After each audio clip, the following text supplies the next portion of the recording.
Good morning. Welcome and thank you all for joining today's staff level public workshop.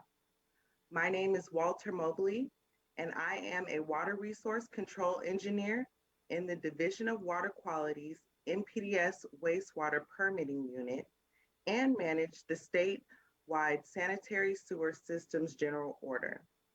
I will be your facilitator for today's workshop.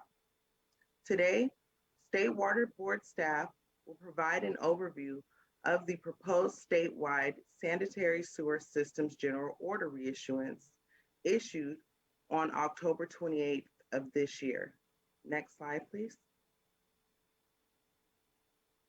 On behalf of the State Water Board, I want to extend a warm welcome to everyone joining us virtually today.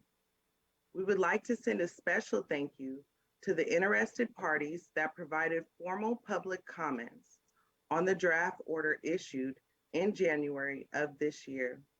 And last but not least, thank you to all that participated and provided feedback during the last 4 years of order development. Next slide, please. As we start this staff public workshop, I'd like to begin by introducing our program staff that work closely on the proposed order. Beginning with the Division of Water Quality, we have Diana Messina, the Surface Water Permitting Manager, Afruz Farsimadan, the MPDS Wastewater Program Manager, Steve Chung, the Water Resource Control Engineer in the MPDS unit, and from Office of Chief Counsel, we have Tim Regan, Senior Staff Counsel Specialist. Today, we have staff from the Division of Water Quality, the Office of Enforcement, Office of Chief Counsel, who will either be presenting or working behind the scenes to make this workshop possible. Beginning with the Division of Water Quality staff working behind the scenes, we have Renan Harigi, Gurgagan Chan, Julian Lapidus, Nicholas Wong, and Matthew Shimizu. From the Office of Enforcement, we have Brian Elder and Laura DeBron. Additionally, we have our Cal EPA webcasting staff behind the scenes assisting us today. I would like to give an acknowledgement to our Deputy Director of Water Quality, Karen Mogus, and Assistant Deputy Director of Water Quality, Phil Crater. Next slide, please. This public workshop is provided in two formats, via the Cal EPA webcast and Zoom. During the workshop, we will provide an overview of the proposed general order, general cost considerations, concerns regarding third-party legal challenges, the next steps in the adoption and order implementation process, and other topics presented during the open discussion with workshop participants. After all of the presentations are complete, Zoom participants will be able to ask staff questions. It is important to note that this workshop is being recorded and will be made available on the Sanitary Sewer Overflow Reduction Program webpage. Next slide, please.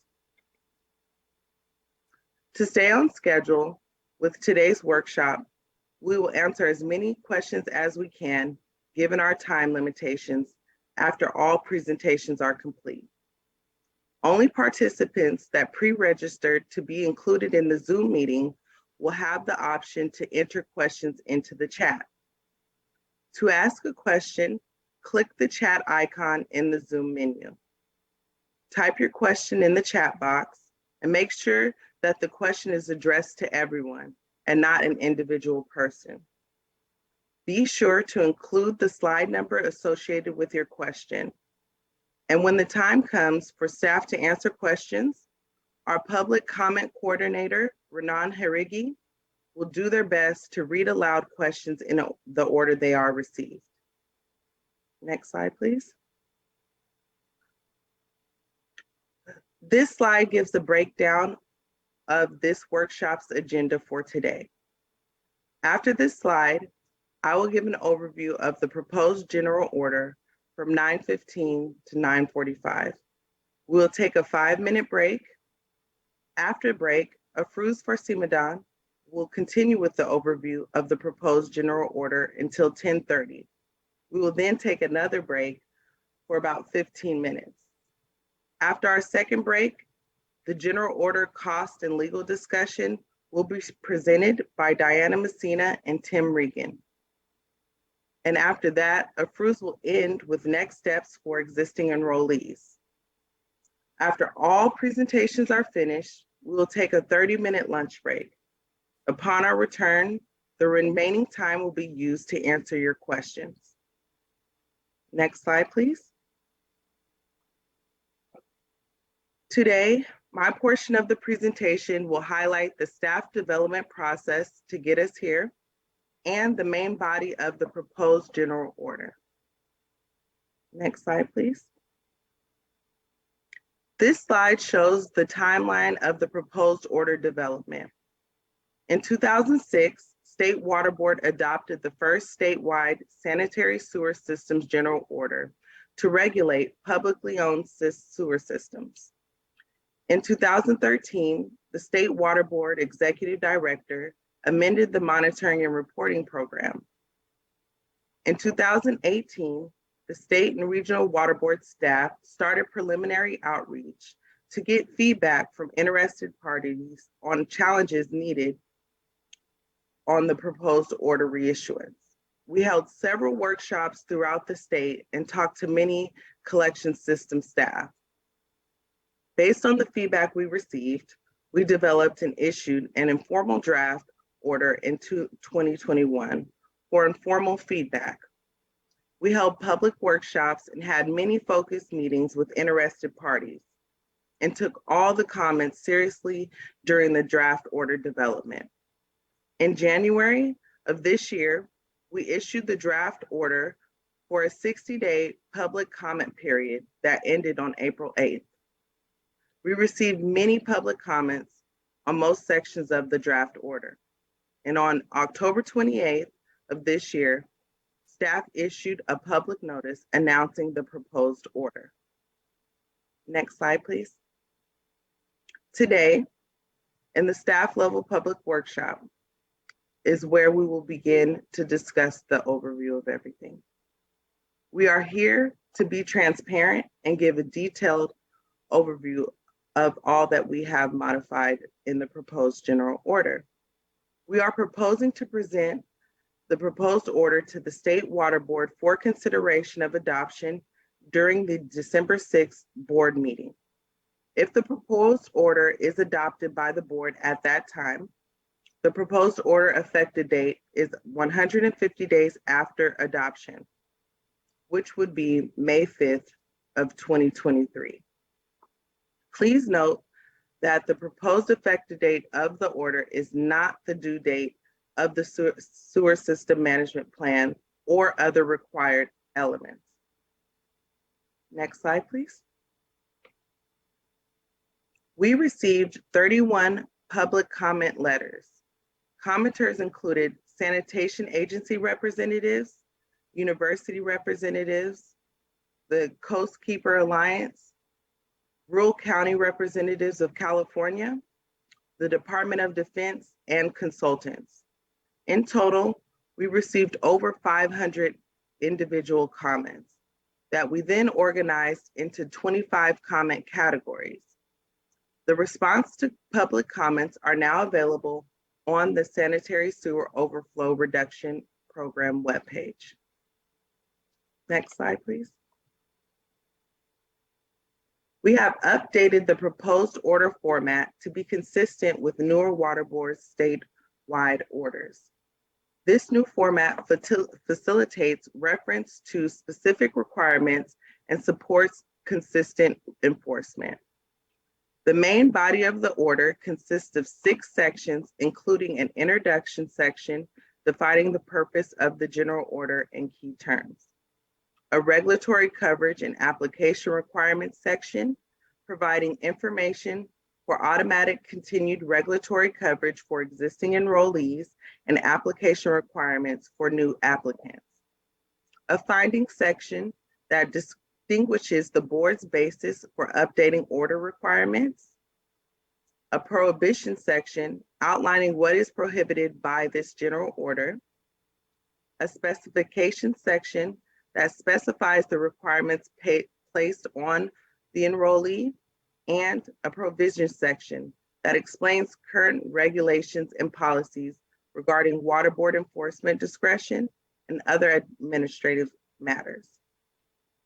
In the proposed order, sewer system overflows are only a subset of spills, and where sewage is exiting the system and could be a violation of a prohibition.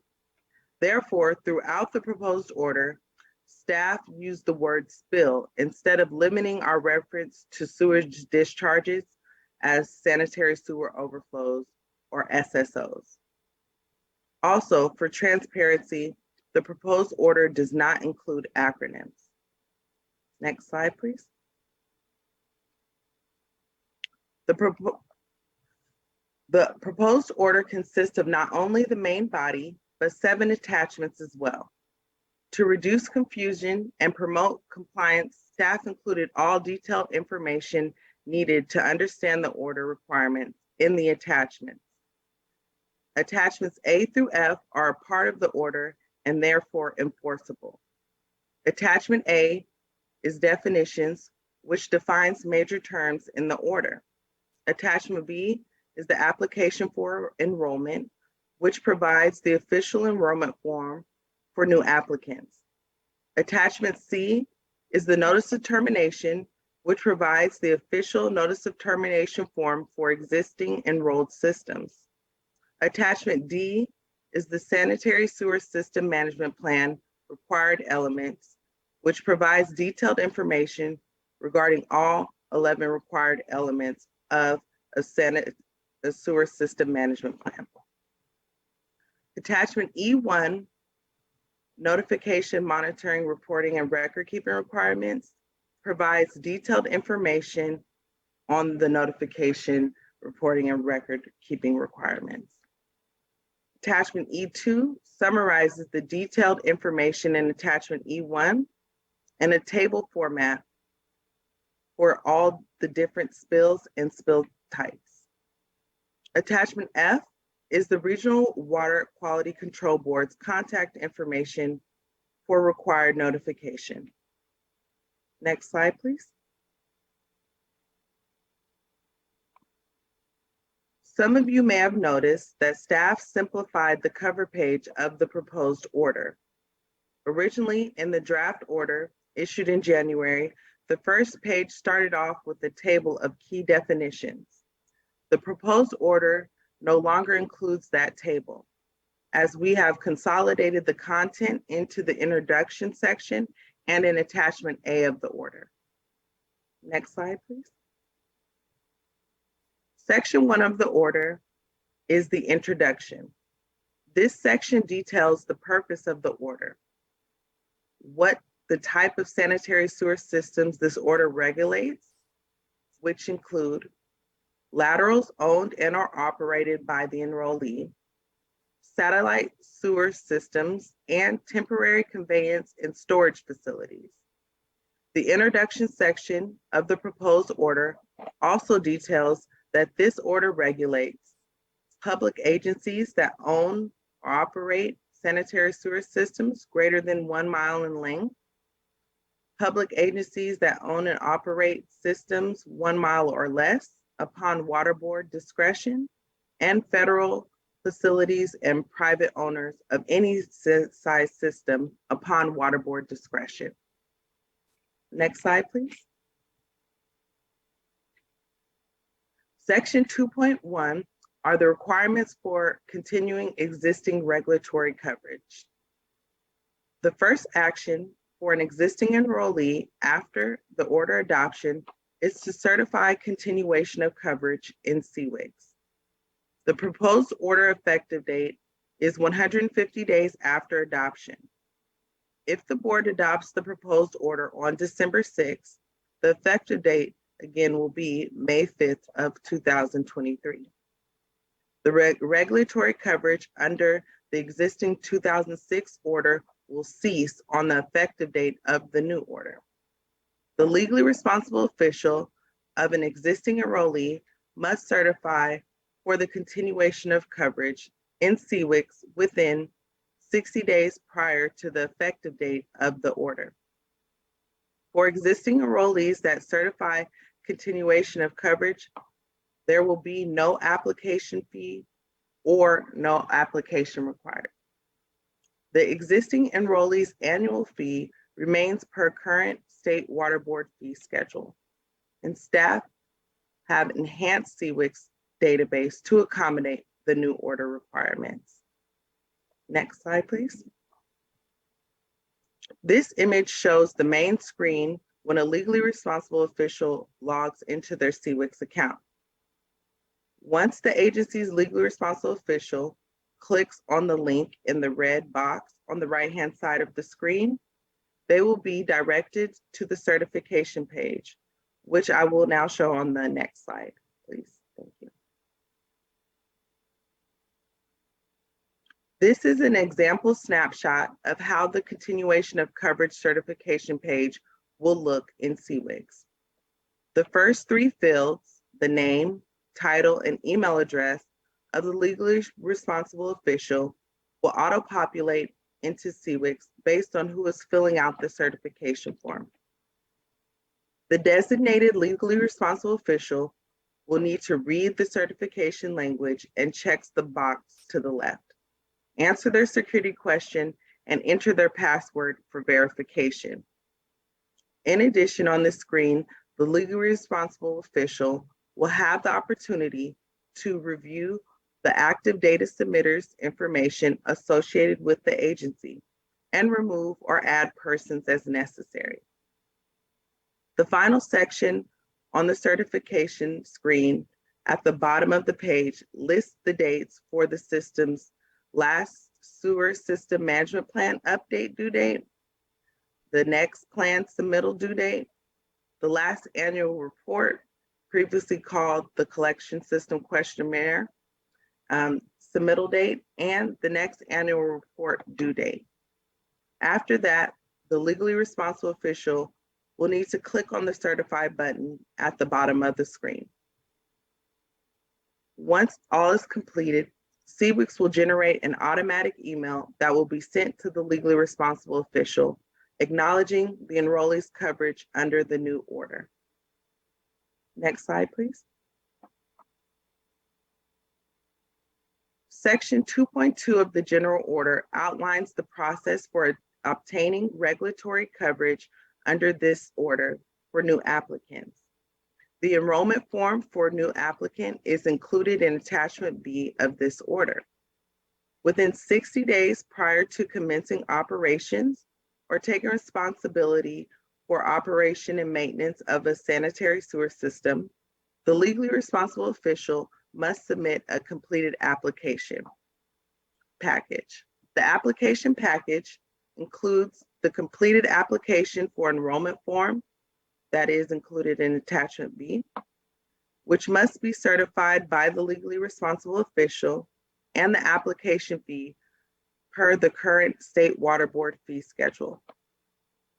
The application fee for this general order is based on the sanitary sewer system's threat to water quality and complexity designations of either category 2C or 3C, which is assigned based on the population served by the sanitary sewer system.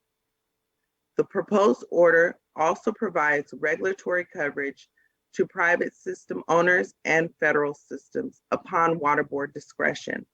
This application process would apply to those systems as well. Next slide, please. In the past, with the existing order, staff noticed that the step process to transfer ownership of a system was unclear to enrollees. Therefore, staff included in section 2.3 the requirements to be in compliance with regulatory coverage transfers for this order. For a transfer of regulatory coverage, the proposed order requires an existing enrollee submit a written transfer of coverage request to the Deputy Director of Water Quality at least 60 days in advance of any proposed sewer system ownership transfer. The written request must include a written agreement between the existing enrollee and new owner acknowledging that the transfer of ownership is solely of an existing system with an existing waste discharge identification number. The specific ownership transfer date and acknowledgement that the existing enrollee is liable for violations occurring up to the ownership transfer date, and that the new enrollee is liable for violations occurring on or after the ownership transfer date. Once approved, the existing enrollee must submit a notice of termination form, provided in attachment C of this order. The new enrollee must submit an application for enrollment form, provided in attachment B of this order. If approved, the Deputy Director of Water Quality will issue a notice of applicability letter, which serves as the approved transfer of regulatory coverage to the new enrollee. Now, I will pass the presentation to Diana to discuss the findings section of the proposed order. Thank you. Thank you, Walter. Good morning. Good morning to everyone. Thank you for being here. Walter provided an overview of the high-level introduction to the order and the administrative application process for existing and new enrollees. That's in section 1 and 2 of the proposed order. In the next few slides, I will discuss the findings section of the proposed order, and that's section 3. The proposed order contains numerous findings. Findings are statements that provide the basis for the State Water Board's consideration of the order adoption. This section 3 provides the bridge between the administrative enrollment requirements, basically who must enroll in this order, and the basis for the board's order statement that reads, and I'm paraphrasing here, therefore it is hereby ordered that pursuant to the Water Code, this general order supersedes Order 2006-0003-DWQ, Order 2013-0058-EXEC, and any amendments made to this order thereafter, except for enforcement purposes and pursuant to the provisions of the Clean Water Act and regulations and guidelines adopted thereafter. The enrollee shall comply with the requirements of this order. So basically, our findings are to bridge what Walter just went over in section 1 and 2, and then the remainder of the order that provides all the requirements and provisions as well as the prohibitions. The findings in and of themselves in section 3 are not requirements, prohibitions, or provisions. We make this clarification because we received public comments that address the proposed findings as if they're requirements, yet they are not. Next slide, please. I will not be providing an overview of all the findings.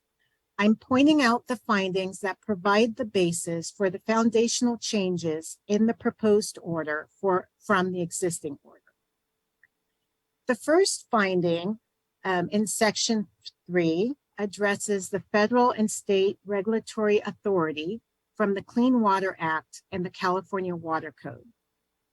The existing order is focused on the protection of waters of the United States based on the Clean Water Act, which are generally, waters of the United States are generally surface waters and their underground subflow that are or were natural water bodies. Therefore, in California, we have large culverts that transports water that are actually waters of the United States and waters of the states, as that is transporting the water that is the flow of a natural water body. A foundational difference with the proposed order is the full application of the Water Code and the wider focus on the protection of waters of the state, which includes surface waters and groundwater. We believe this expanded focus is timely, as now and into our future, our surface water resources and groundwater resources become increasingly interlinked. And that is showing in the diagram we have on this slide. The findings in subsection 3.3 provide explanation of the state and regional water quality control boards, policies, and resolutions, and pull into this order the recognition that the order is to protect the beneficial uses of both surface waters and groundwater. Our board upholds the protection of our state's drinking water sources in very high priority. This section also lists other high priority beneficial uses, including agricultural and industrial supply, numerous uses for the protection of aquatic life, tribal, cultural, and subsistence fishing, contact and non-contact recreation, and groundwater recharge, as well as a whole list of other beneficial uses. And the purpose there is to educate everyone on all the beneficial uses that are placed on our various water bodies. Next slide, please. This slide provides an overview of a subset of resolutions that apply to this order and are incorporated into the requirements of the order. I am showing them here in chronological order. In 1968, the anti-degradation policy was adopted to protect the state's surface and groundwaters from degradation. The 1988 Sources of Drinking Water policy resolves that all groundwater and surface waters of the state are considered to be suitable and potentially suitable for municipal and domestic water supply, as designated by the regional water quality control boards in their basin plans. The 2013 Cost of Compliance resolution resolves that the cost of compliance for the Water Board's regulatory orders will be minimized to the cost necessary to bring forth valuable information and actions that protect water quality. The 2016 Human Rights to Water resolution recognizes that every human being has the right to safe, clean, affordable, and accessible water adequate for human consumption, cooking, and sanitary purposes. The human right to water extends to all Californians, including disadvantaged individuals and groups and communities in rural and urban areas. I'm going to stop here because as we were preparing this presentation, we realized that we have a more recent resolution that we will further consider to incorporate into the findings through the late change process. And that is the State Water Board's adoption of its racial equity resolution that applies a racial equity lens to the board's decision-making process, upholding and building on the Human Rights to Water resolution. This was a 2021 resolution. Staff will evaluate the addition of the new resolution to the proposed order through the late change process. The additional requirements in the proposed order that address infrastructure resiliency to system-specific and region-specific climate change impacts is our implementation of the board's 2017 Response to Climate Change resolution. The added electronic reporting of existing reporting requirements and the enhancements being made to our CWIC system implements the board's 2018 Open Data Resolution by increasing transparency of critical public data available in machine-readable data sets for the water boards and the public's decision-making in the best interest of our missions. Next slide, please. The proposed order also includes a high-level finding of the board's funding assistance administered through our Division of Financial Assistance. The division administers the implementation of the Water Board's financial assistance programs in coordination with other state and regional agencies' funding programs. For wastewater infrastructure, the division administers loans and grants per board-adopted funding policies and guidelines. This high-level finding that we have in our order points the users to the source of information on our internet website for applicants to apply for available clean water state revolving fund low-interest loans and for small community wastewater grants, as funding opportunities will change throughout the years that the proposed order is in effect. Therefore, this finding does not go into further detail of current funding available at this time. Thank you very much. I am going to hand the mic back to Walter. Thank you, Diana, for that overview of the findings section. Now I will discuss the proposed order prohibitions provided in section 4 of this order. There are 3 prohibitions. The blue font text shows the changes made to the existing 2006 general order prohibitions. Prohibition 4.1 is a new prohibition in the proposed order and is based on public comments. Staff defined terms potential and promptly in attachment A. The prohibition reads, any discharge from a sanitary sewer system that has the potential to discharge to surface waters of the state is prohibited unless it is promptly cleaned up and reported as required in this general order. Prohibitions 4.2 and 4.3 are similar to the existing 2006 order, with the exception that the proposed order expands the prohibition of sewage spills to include waters of the state, which includes waters of the United States, non-federal surface waters, and groundwater. Therefore, Prohibition 4.2 states, any discharge from a sanitary sewer system discharged directly or indirectly through a drainage conveyance system or other route to waters of the state is prohibited.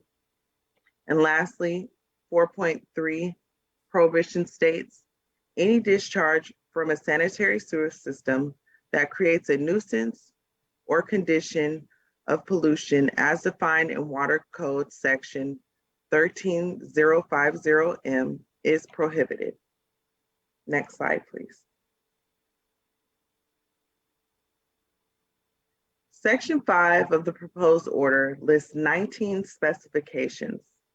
Specifications are specific requirements that the State Water Board is placing on the enrollee. The enrollee must comply with to maintain compliance with the order. After the upcoming break, AFRUZ will discuss the specifications of the proposed order in detail. Next slide, please.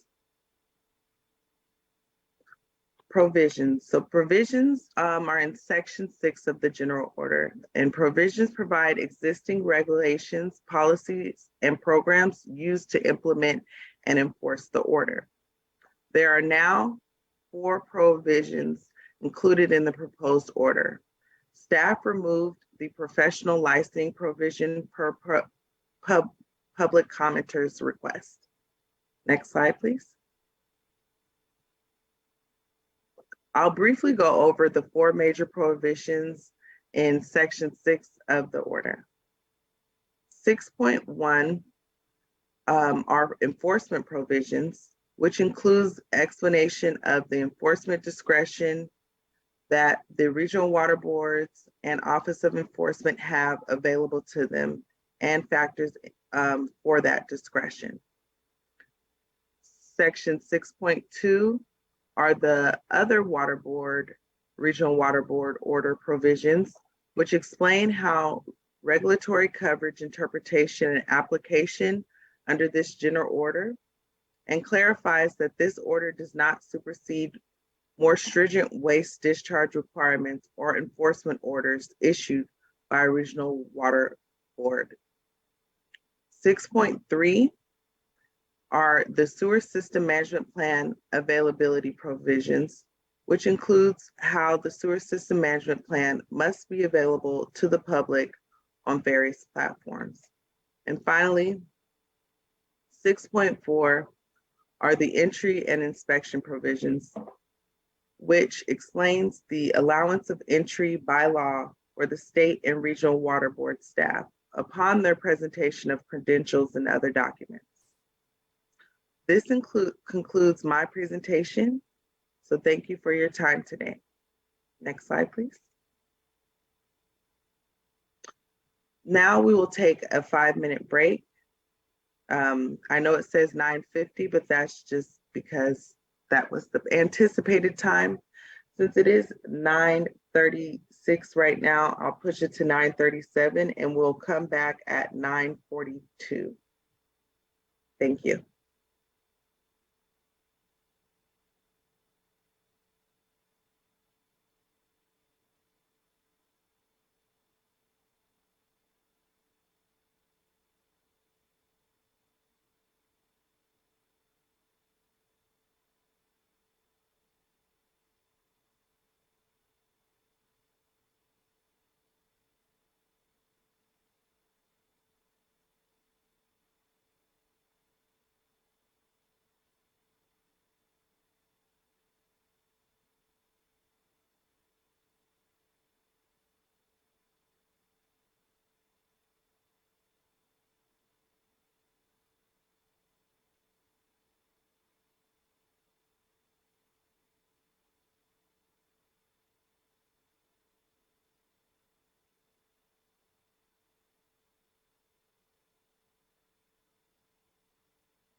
Hello, everyone, and thank you for participating in this workshop.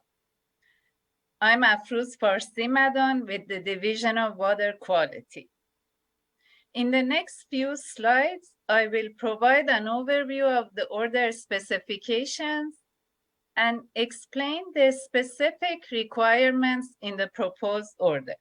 Next slide, please.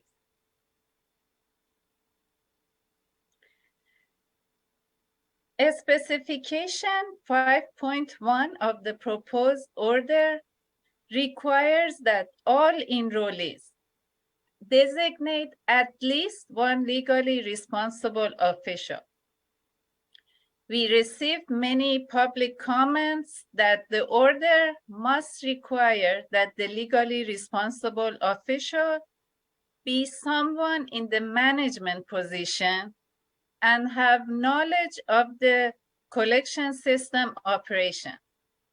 So we removed the requirement that we had in the draft order for a certified operator or a professional engineer to certify the sewer system management plan, and instead we strengthened the qualifications of the legally responsible official. Per the proposed order, the legally responsible official must either have a degree or certificate related to the operation and maintenance of a sanitary sewer system, or must have training and experience in managing sewer systems. In addition, the legally responsible official must have management responsibility of the entire sewer system and be authorized to make managerial decisions for the operation of the system. Next slide, please. Section 5.9 of the proposed order outlines the reporting certification requirements. The legally responsible official is required to certify all electronic submittals into CVIX. These submittals include spill reports, annual reports, audit reports, and the sewer system management plan and subsequent updates. The certification must be done under the penalty of perjury. Next slide, please. Section 5.2 of the proposed order requires each enrollee to develop a sewer system management plan, implement the plan, which is a factor that the regional boards consider for enforcement, and update their plan every 6 years. Next slide, please. This slide shows a crosswalk of the required sewer system management plan elements in the 2006 order and the elements in the proposed order. We have tried to keep the elements very similar to the existing order elements so that the enrollees are not required to rewrite their plans. However, some requirements have changed, and I will go into more details in my next slides. Next slide, please. Sections 5.2 and 5.5 of the proposed order outline the due dates for the sewer system management plan and subsequent plan updates for existing and new enrollees. A legally responsible official of an existing enrollee that has certified its continuation of coverage is required to submit its existing plan into CVIX within 6 months of the order adoption. I have underlined the word existing to emphasize that the legally responsible official is required to upload the system's already developed and updated plan per the 2006 order. there is no need for the sewer system management plans to be updated immediately after the order adoption. A new enrollee that did not have coverage under the 2006 order is required to obtain its governing entity adoption of its plan and certify the plan in CVIX within 12 months of its application for enrollment approval. Subsequent plan updates are due every 6 years. Next slide, please. By now, many of you have seen this slide many times. We heard from some agencies that they didn't know what their due dates were per the 2006 order. So we calculated the due dates based on the population served as established in the existing order. There are 4 due dates that the existing enrollees may fall into for the update of their sewer system management plans. May of 2009, August of 2009, May 2010, or August of 2010. These were the original due dates for the sewer system management plan. The proposed order has extended the sewer system management plan update due dates from every 5 years to every 6 years. But the due dates will continue from the 2006 order. If the order gets adopted as proposed, as you can see on this table, the earliest due date for a sewer system management plan will be in May of 2025. As shown in the last column. Next slide, please. The proposed order requires that enrollees conduct sewer system management plan audits every 3 years. Audits should evaluate the implementation and effectiveness of the sewer system management plan in reducing spills, as well as compliance with the order. Also, audits should identify plan deficiencies in addressing spills and discharges to waters of the state, and should identify the plan modifications that are necessary to correct deficiencies. Next slide, please.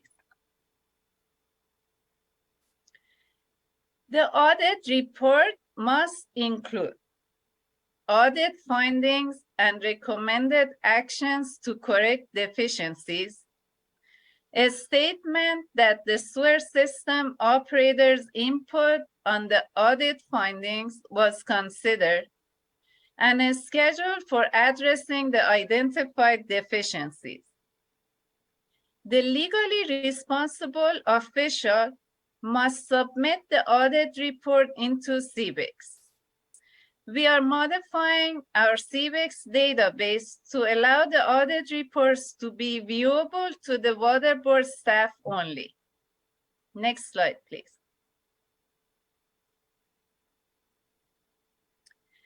For a new enrollee, the audit period starts from the submittal date of the Certified Sewer System Management Plan and ends on the 3rd subsequent December 31st date.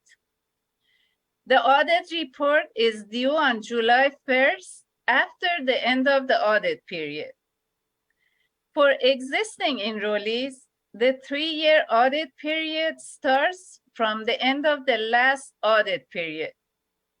The audit report is due within 6 months after the end of the audit period. Subsequently, all enrollees are required to conduct an audit every 3 years and submit the audit report into CVIX within 6 months of the end of the audit period. Next slide, please. This slide shows the audit due dates for existing enrollees, again calculated per the 2006 order due dates. The 2006 order requires audits to be conducted every 2 years. If the proposed order gets adopted, the audit frequency will be extended from every 2 years to every 3 years. The last column on this slide shows the end of the 3-year audit period per the proposed order. The earliest audit period based on this calculation will end on May 2nd of 2024, which is almost 1 year from the proposed order effective date. Next slide, please.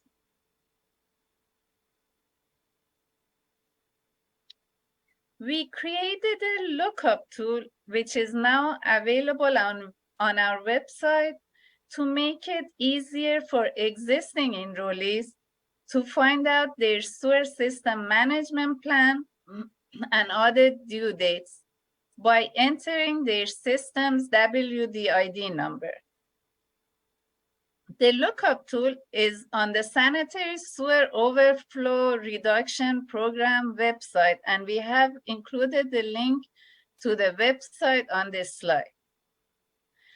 On the program website, under the Quick Links section, click on the link titled, I'm sorry, my voice is fading. New Sewer System Management Plan and Program Audit Due Dates Lookup. Once the page opens, enter your system's WDID number in the search box, and the tool will automatically generate your system's sewer system management plan and audit due dates. Next slide, please. You can see a snapshot of the lookup tool on this slide with generated due dates for a system based on the WDID number. We don't show the information of the system on this slide, but once you click on the tool on our website and enter your WDID number, the tool will generate the system name and all the due dates for the sewer system management plan updates and audits.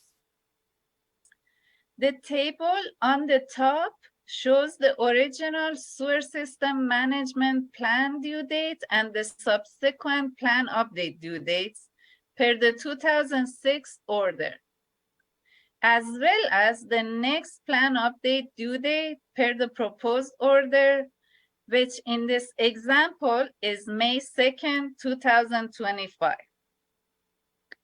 The table on the bottom shows the audit due dates per the 2006 order and the next audit due date per the proposed order, which in this example is May 2nd of 2024. Next slide, please. Section 5.12 of the proposed order and Section 6 of Attachment D outline the requirements for the Spill Emergency Response Plan. In the proposed order, we clarified the due date per public comments to clarify that the Spill Emergency Response Plan due date is independent of the sewer system management plan update due date. The existing enrollees are required to update and implement their emergency response plan into CVEX within 6 months of the order adoption. The due date for new enrollees is 6 months of their application for enrollment approval date. All enrollees are required to certify in their annual reports that their emergency response plan is up to date. The sewer system management plan must include an updated spill emergency response plan. Next slide, please.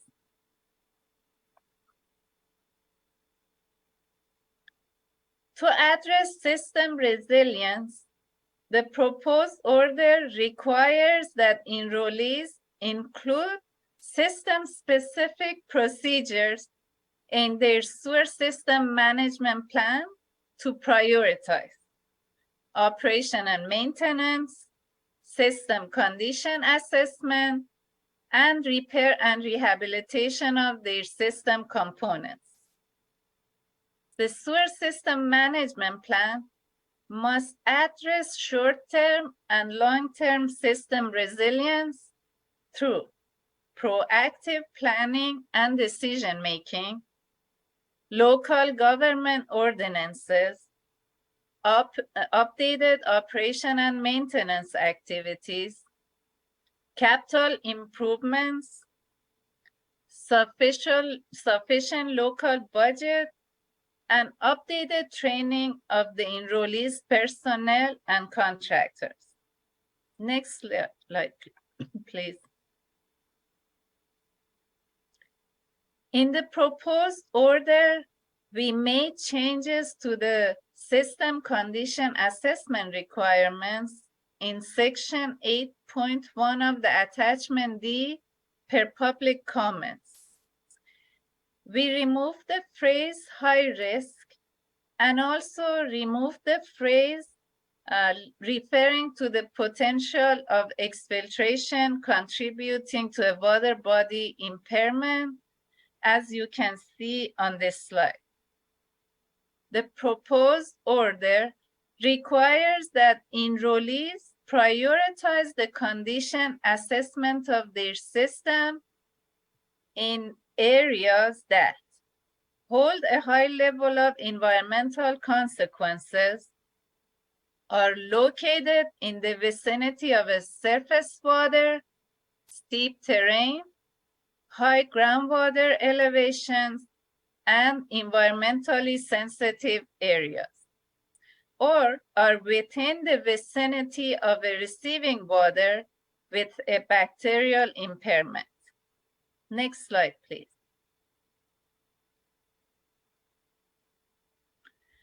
Section 7 of attachment D outlines the requirements for the sewer pipe blockage control program.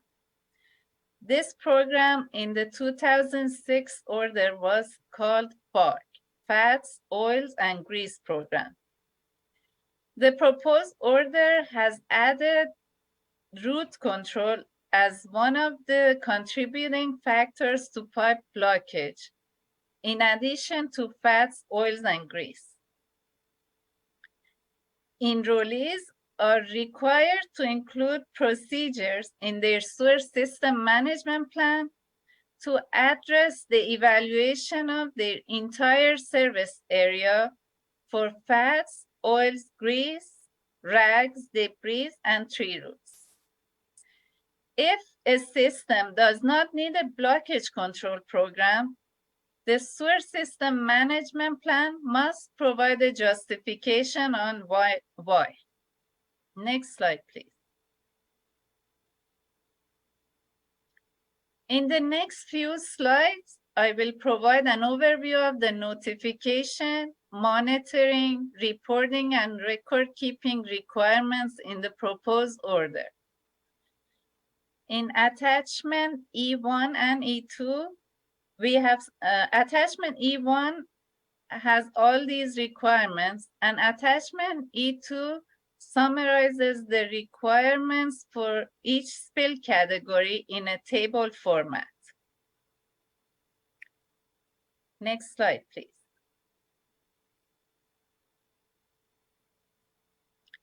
Attachment E1 is organized into 4 sections.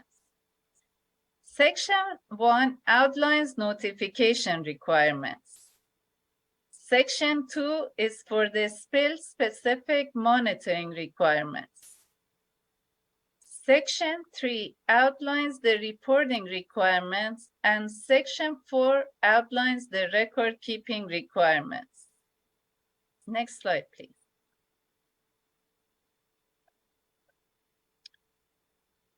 In this proposed order, notification, monitoring, reporting, and record-keeping requirements are spill-specific. So before explaining these requirements, I would like to explain the 4 spill categories as defined in the proposed order. A Category 1 spill is defined as a spill of any volume of sewage that results in a discharge to a surface water, including a surface water body that contains no flow or volume of water, or a drainage conveyance system that discharges to a surface water if the sewage is not fully captured and cleaned up. Please note that any spill volume that is not recovered from a drainage conveyance system is considered a discharge to a surface water and therefore a Category 1 spill, unless the drainage conveyance system discharges to a dedicated stormwater infiltration basin. A Category 2 spill is defined as a spill of 1,000 gallons or greater that does not discharge to a surface water. Next slide, please.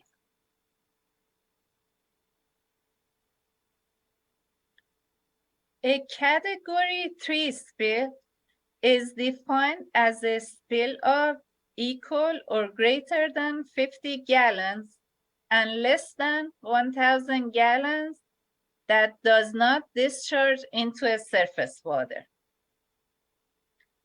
A Category 4 spill, which is a new spill category in the proposed order, is defined as a spill of less than 50 gallons that does not discharge into a surface water. Next slide, please. This table is the summary of the notification, monitoring, and reporting requirements for Category 1 spills.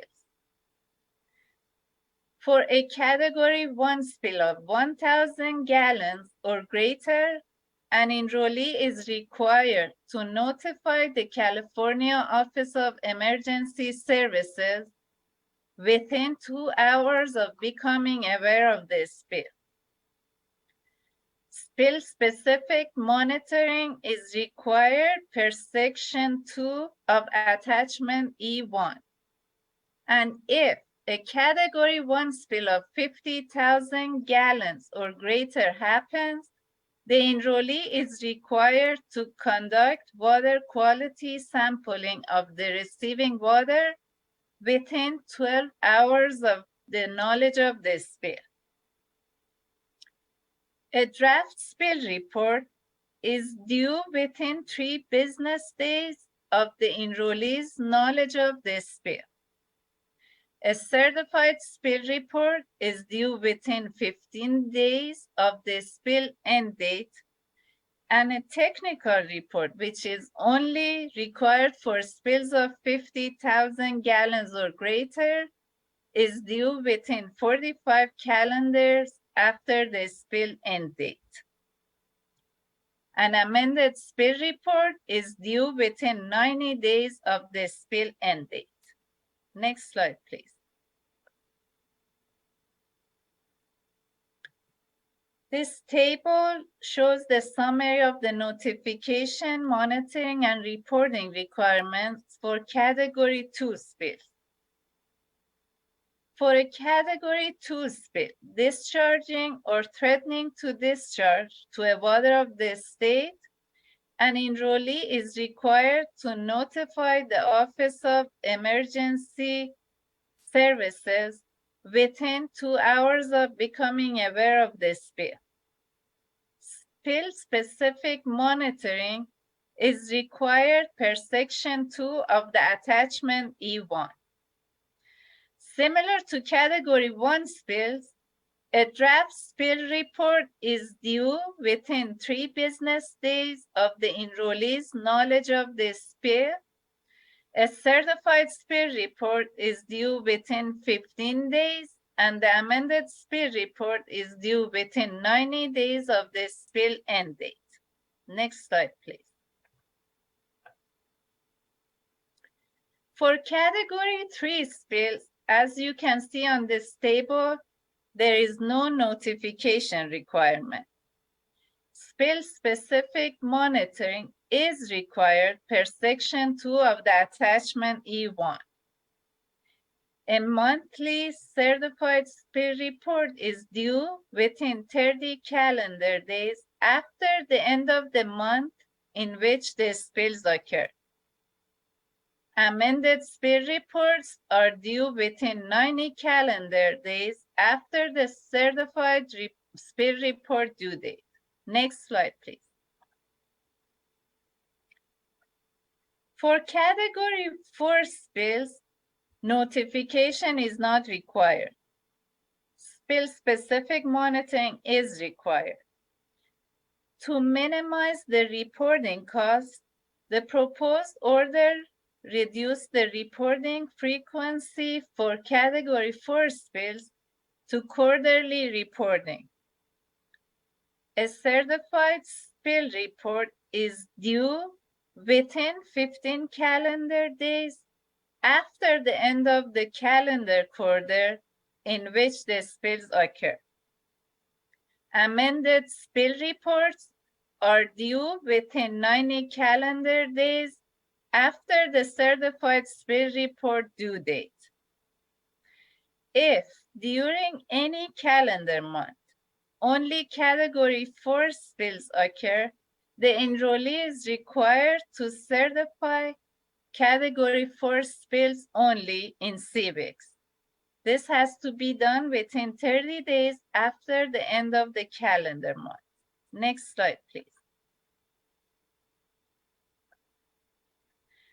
The proposed order has separated the notification, monitoring, record keeping, and reporting requirements for spills from an enrollee-owned and or operated lateral.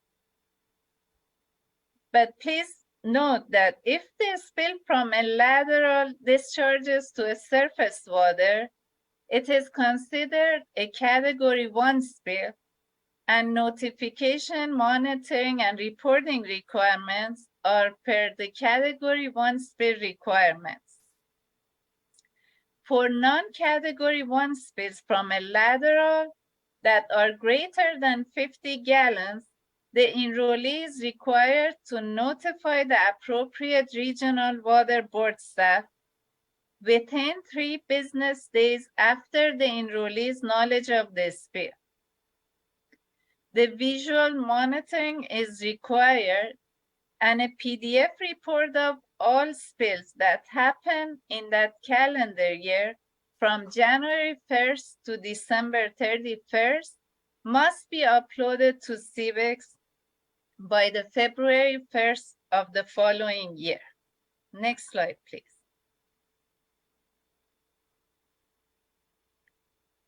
An existing enrollee continuing regulatory coverage from the 2006 order must update and certify previous year's annual report, which was called the Collection System Questionnaire, in CVICs by April 1st of each year after the order effective date. The first annual report update for existing enrollees will not be due until April 1st of 2024. New enrollees are required to complete and certify their first annual report in CVICs within 30 days of obtaining a CVICs account. All enrollees are required to update their annual reports by April 1st of each year. Next slide, please.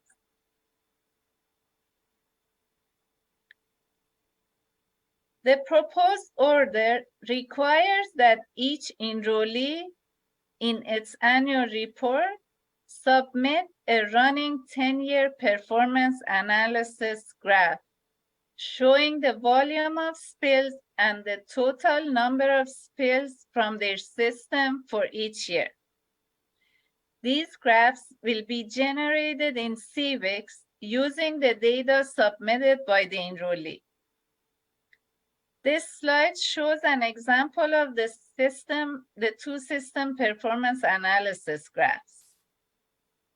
The window on the left shows the total spill volume in gallons on the y-axis, and the x-axis is the 10-year performance cycle, counting back from the current reporting period. As you can see, starting in 2023, the red bar will be added for category 4 spills. The same thing with the window on the right. The only difference is that the y-axis shows the total number of spills.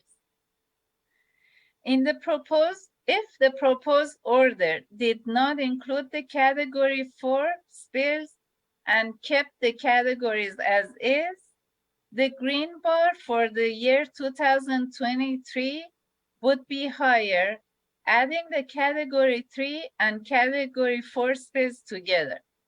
Next slide, please. The proposed order requires that all enrollees submit an electronic map of their sewer system service area boundary into CVIX. For existing enrollees, the boundary maps are due within 12 months of the effective date of the order. New enrollees must submit their boundary maps within 12 months of their application for enrollment approval date. The maps must be updated annually if the service area changes. The proposed order includes an email address that enrollees in disadvantaged communities can contact if they need technical assistance with the map development. Next slide, please. Time for a 15-minute break. When we come back, Diana will discuss the cost of the proposed order implementation. So it's 10:15 now. Let's come back at 10:30 and continue. Thank you.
Okay, well, welcome back, everyone. Walter, are you on? All Yes, right, here. wonderful.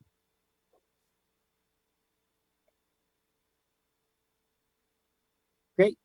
So I think Walter was going to introduce me, but then I told her not to. So she has a blank stare. So thank you, Walter. So hello again. I'm Diana Messina, the regulatory manager over this project and in the Division of Water Quality. This next discussion is going to be extremely high level.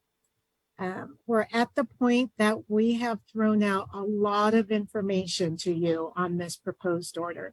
This reflects the detail that we're addressing with this reissuance. In the next few slides, I'll provide a general discussion regarding the cost to implement the proposed order. I emphasize the words general discussion because the existing 1,100 plus systems that are currently regulated under this order and the additional systems that will be regulated under a proposed reissuance, they're all vastly unique in system size of community that the system serves, construction materials, age, system conditions, regional climate, geological factors, vicinity to surface water, and varying groundwater levels, and that list continues. So that is why now we find that we cannot actually identify absolute numeric costs. Staff has been working with sanitation agency representatives, which a lot of them are on this Zoom meeting and watching through the webcast. And we've been meeting with them to come to a common qualitative description of the order implementation costs. And part of that ends up being our identifying the gray areas where we do not know yet which enrollees will bear additional costs or what those costs will be. So how's that for vagueness? Okay, let's continue. Next slide, please. Okay, let me make sure I get on the next slide. All right. So here we're examining two types of compliance costs, starting with the costs for existing enrollees. The first is the actual capital costs to maintain, repair, and rehabilitate system infrastructure to generally comply with the prohibitions to sewage spills. We view this through the lens of the capital costs to maintain a well-performing system, acknowledging that all systems and enrollees will have unexpected spills. As we are identifying and examining capital costs, we are not including the costs for system capacity increases or for operations and maintenance. The cost to provide the necessary capacity to serve the Seward community is based on the community-specific factors and the capacity needed to address infiltration and inflow from rain events in that specific region. Therefore, that is one of the gray areas. And when we look at the capital costs, we are removing that from our examination. We also have the cost of system operation and maintenance, which falls within a gray area. Again, this is due to the unknown and continuously changing operation maintenance needed to address climate-related impacts. And so we have also removed that from our initial examination. The second type of costs that we are examining are the regulatory administrative costs. This is the cost to comply with the required deliverables of the proposed order, which includes updating the existing sewer system management plan per additional requirements, conducting plan audits, preparing and submitting annual reports, preparing the new electronic service area boundary maps, and conducting updated environmental laboratory accredited program, which we call ELAP, the updated ELAP compliant lab requirements for the for the sample analysis for when we have the very large spills of 50,000 gallons or greater that enter a surface water. Note that the proposed order pulls in the requirements of the existing order and builds on those requirements. Therefore, that eliminates the need to redevelop and rewrite an existing sewer system management plan. So when we look at these costs, the regulatory administrative costs, we're not including the cost to develop an initial plan because that has already, the enrollees have already developed those plans. And so remember, we're looking here, we're starting off with existing enrollees. Next slide, please. Great. So we're looking at the qualitative added capital costs incurred to comply with the prohibitions of the proposed order that would not be incurred if the existing order stayed in place. This comparison is based on an important assumption that an enrollee is in compliance with the existing order. If an enrollee is not in compliance with the existing order, we are not including the costs to comply with the existing.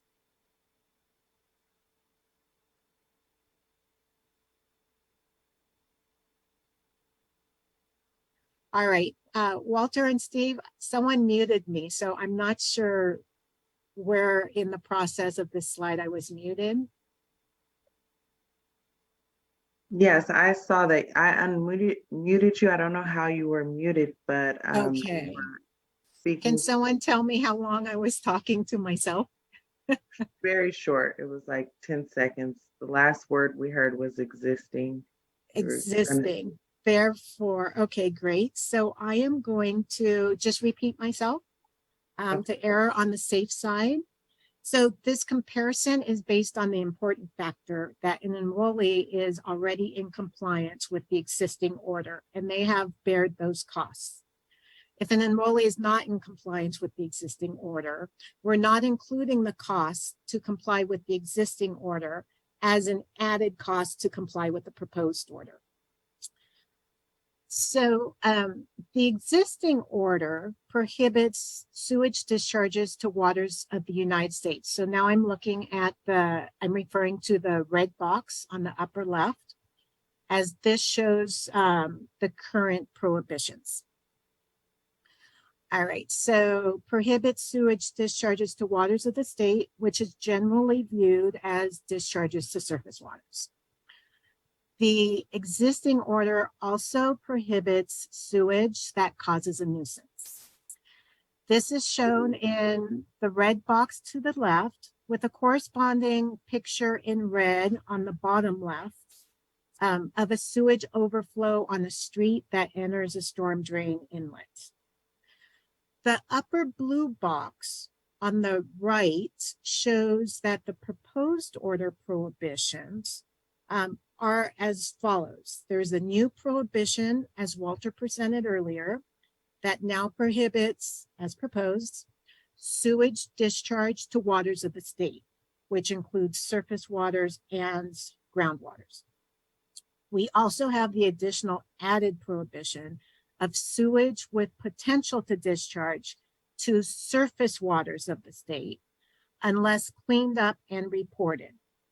So I want to make a correction to what you see on the slide. You'll find that in the track changes version of the proposed order, as well as the clean copy, we inserted the word surface in this top prohibition in blue to make sure that we clarified that those spills that have the potential to discharge to a surface water, not solely a water of the state, a surface water of the state. Okay, and then we have the same prohibition of a sewage spill that causes a nuisance in the proposed order as we do in the existing order. Now, the order of the pictures on the bottom of the slide from left to right have a purpose. We look at the existing costs to prevent spills that enter a municipal storm drain conveyance system, which is on your left in red. And that is typically the cost that a current enrollee under the existing order bears. We're recognizing that under the existing order, the enrollee will still spend the capital costs to prevent spills entering a storm conveyance system, regardless of whether that conveyance system leads to a surface water or a stormwater capture facility, as shown in the remaining photos. So in the remaining photos, oh, and let me see if I have more here. So in the remaining photos, we're showing examples of new elements, new procedures, new infrastructure that many of our our stormwater agencies are going forward with. The capital cost for complying with the proposed order, however, now captures the cost of a spill, such as in an urban neighborhood that may flow directly into a stormwater basin or into the low impact development features that municipalities have been installing to direct stormwater flows around buildings, on streets, and in parking lots, as well as other hardscape to groundwater. And so that is what's the two pictures on the right hand, the two pictures in the middle show is basically a groundwater basin engineered for infiltration to recharge the groundwater. And then the right hand middle picture are the low impact development features that our stormwater permits are incentivizing, and lots of agencies are putting in place to keep the stormwater within their region and to capture it for the groundwater aquifer. The new enhanced order enforceability also will increase the capital costs. So what I'm referring to an increased enforceability is the transparency on the electronic reporting of the sewer system management plan, are providing the due dates and enhancing CWICs to make sure that our regional boards have the comparison between submittal dates and due dates for the enrollees, and just the increased clarification in the proposed order to make sure that the enrollees and the regional boards are much clearer on compliance of the order. This increase in enforceability will most probably increase the capital cost, as now enrollees are encouraged to clean up spills that under the existing order may not have been cleaned up. That's the second new prohibition, as well as now the regional boards will have much more information regarding the progress of implementation of the sewer system management plans and more information regarding the spills. Next slide, please. So with these discussions that we've been having with our sanitation agency representatives, and they're as recent as last week, we've arrived to the following conclusions. And we have arrived to these conclusions jointly. The first is that agencies that have already invested in ongoing capital projects to maintain a well-performing system that generally complies with the existing prohibitions will also generally comply with the proposed prohibitions. There will be additional capital costs due to the prevention of overflows that are now recognized as potential sewage discharge to groundwater. And so note here that I'm saying overflows, not sewage exfiltration underground. The overflows that now we have engineered routes of overflows that can make their way to groundwater, as the examples I showed in the previous slide.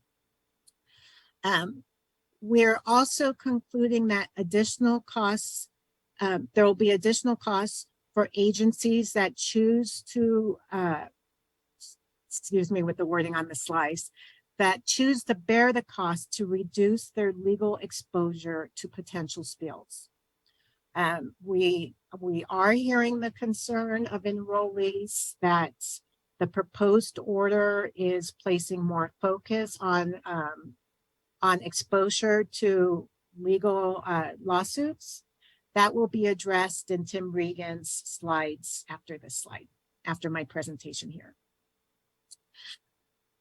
Another conclusion that we have arrived to is that agencies that have not invested in capital projects to comply with existing order prohibitions may have very large capital costs to comply with the proposed prohibitions. So that's basically addressing avoided costs that have not been incurred.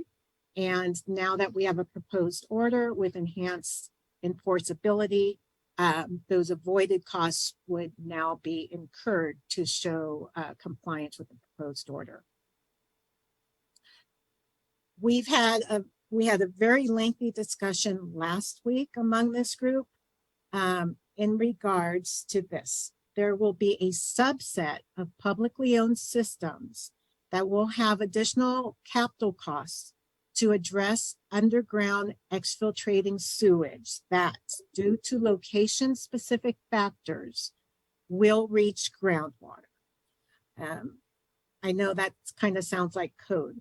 What we're referring to is that there will be a subset of our sanitary sewer systems that are located in conditions to where if they have excessive exfiltrating sewage underground due to infrastructure failure or any other factors where sewage, a large quantity of sewage is released underground, that because of the soil type or because of the groundwater aquifer levels, other factors may be that the groundwater is an unconfined aquifer, so it doesn't have the hard pan over it, and other different factors specific to that sanitary sewer system, that will be a subset of all our sanitary sewer systems.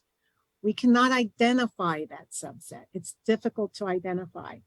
However, that subset will have the additional capital costs to address the observed exfiltrated sewage. As Afrouz had explained, the proposed order does not require special studies and investigation on if sewage exfiltrating underground will reach the groundwater. What the proposed order depends on is the condition assessments that the enrollee conducts and the identification of sewer system areas that if they were to exfiltrate would have a high consequence to either the surface water or groundwater. So as we put our calculating minds kind of to work, we realize that we have a certain percentage of the existing system in red here with the circle, which is misplaced.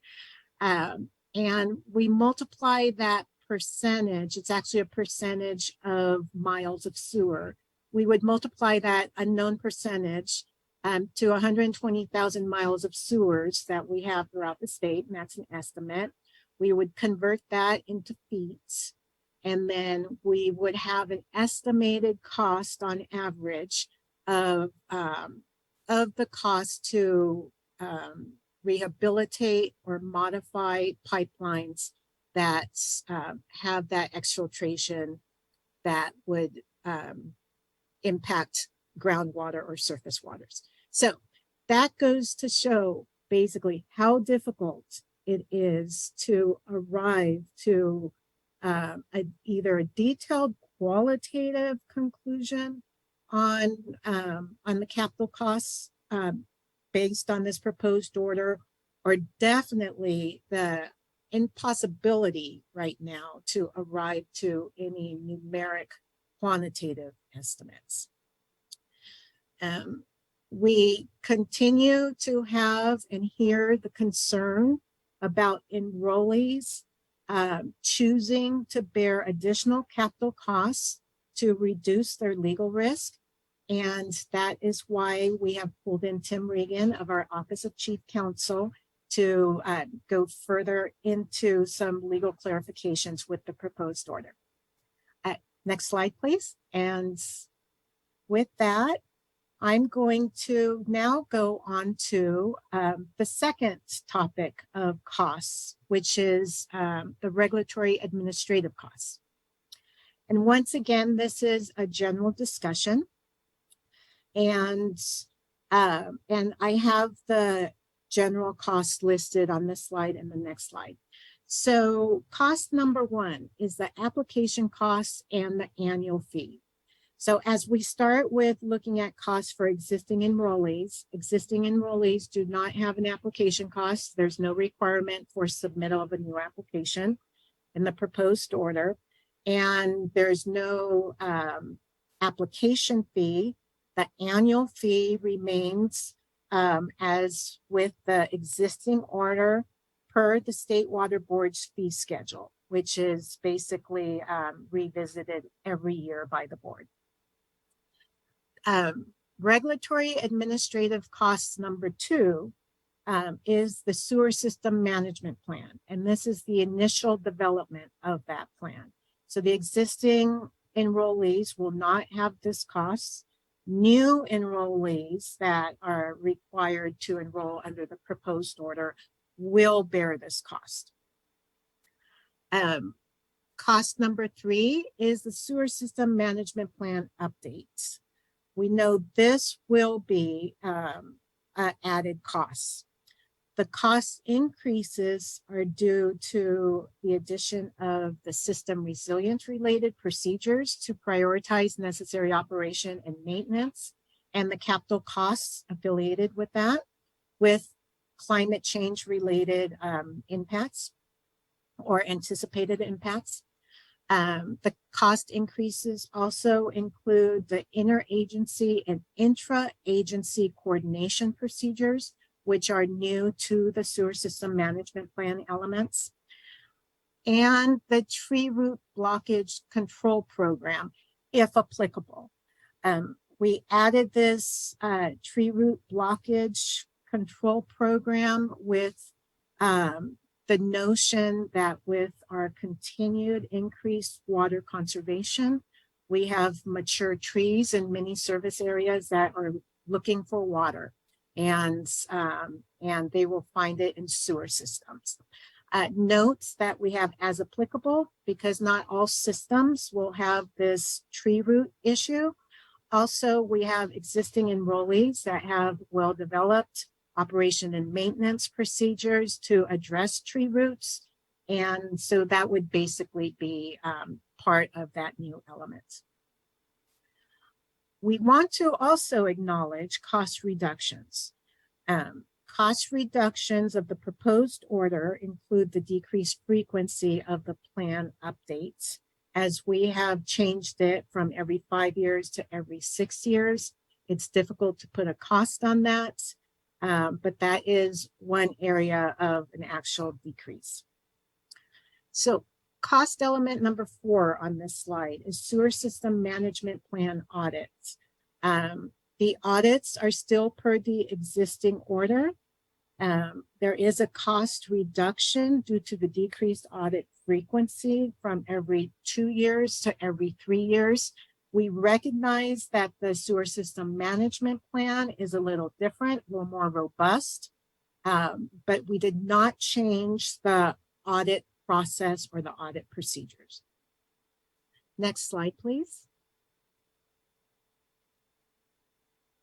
So continuing on with the regulatory administrative costs. So number 5 is the annual reporting requirements. The annual reporting requirements are a continuation of the existing questionnaire process. We recognize there is increased costs here, especially due to the system performance analysis graphs, which are a new element to be reported annually. And that is CWIX generated. And as staff, we did as much as we could to minimize the cost of those performance graphs while still requiring that each enrollee look at their performance, examine their performance, and acknowledge their performance through the annual report. Item number 6 is the electronic sanitary sewer system service area boundary map, lots of adjectives. And there will certainly be that increased cost due to this new requirement. And then number 7 is the monitoring and reporting costs.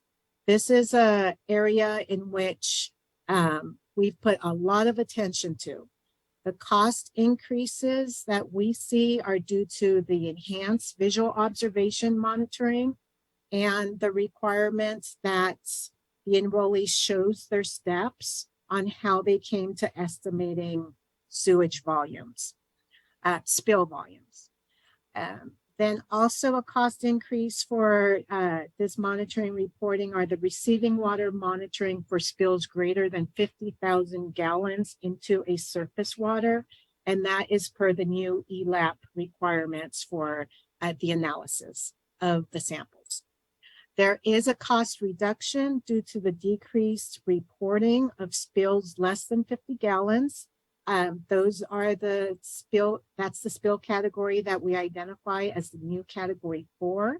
The proposed order now has those size spills reported quarterly instead of monthly per the existing order. We also have decrease in costs when it comes to the reporting of spills from laterals. And these are from enrollee owned and or operated laterals. We have separated that reporting out so that those enrollees are not continuously reporting their lateral spills.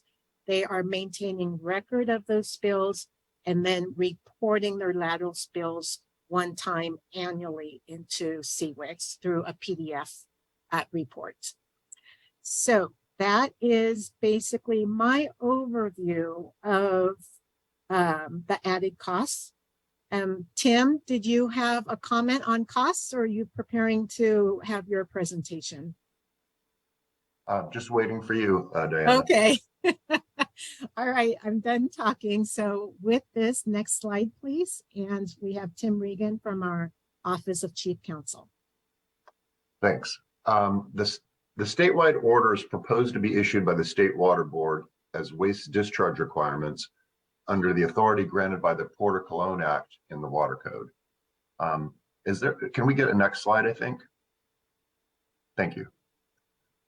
Waste discharge requirements protect waters of the state, which include 3 types of water: surface waters of the United States, non-federal surface waters, and groundwater.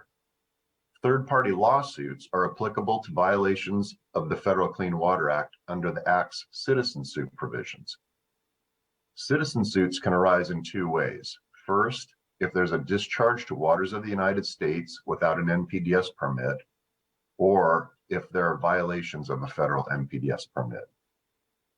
Non-compliance with non-NPDES waste discharge requirements, like the draft order, is not subject to third-party lawsuits under the Clean Water Act citizen suit provisions, unless a discharge to a water of the U.S. is involved. Water boards have enforcement discretion for violations of waste discharge requirements. However, because a discharge to a water of the U.S. can lead to a citizen suit, it's critical that enrollees know if their spill is entering a water of the U.S. AFRUZ will now discuss next steps for existing enrollees. Hi again. The next steps in the proposed sanitary sewer systems order reissuance is First, the upcoming State Water Board consideration of the order adoption on December 6th of this year.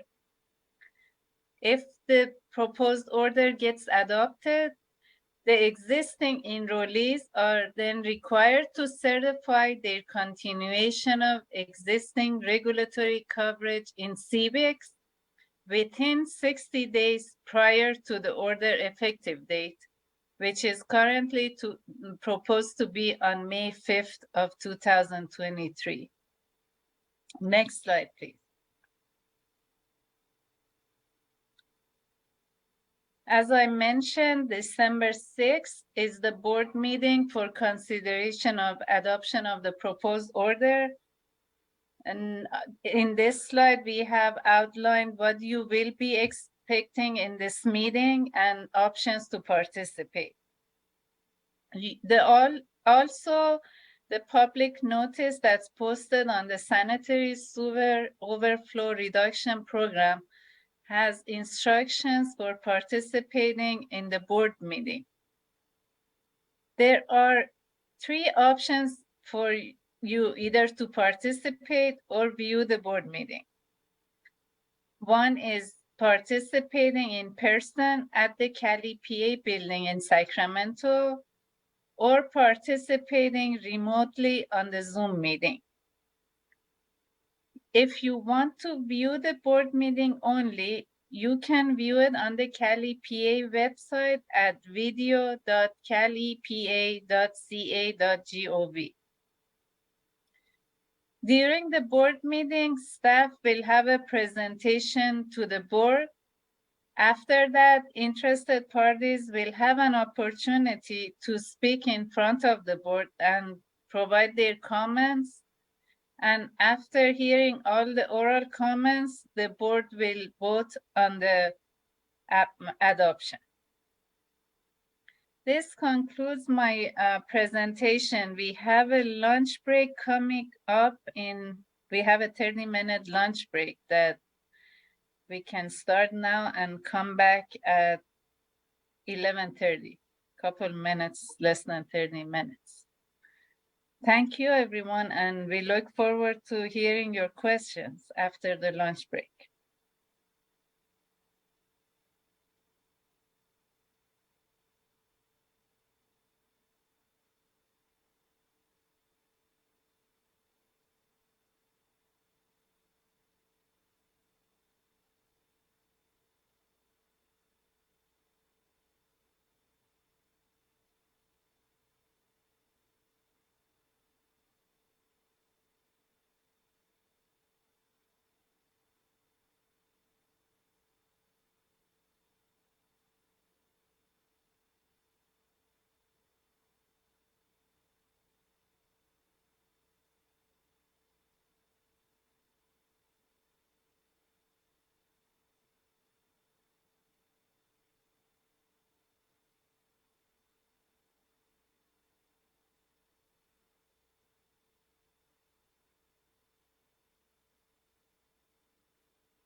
Hello, everyone, and welcome back from lunch break.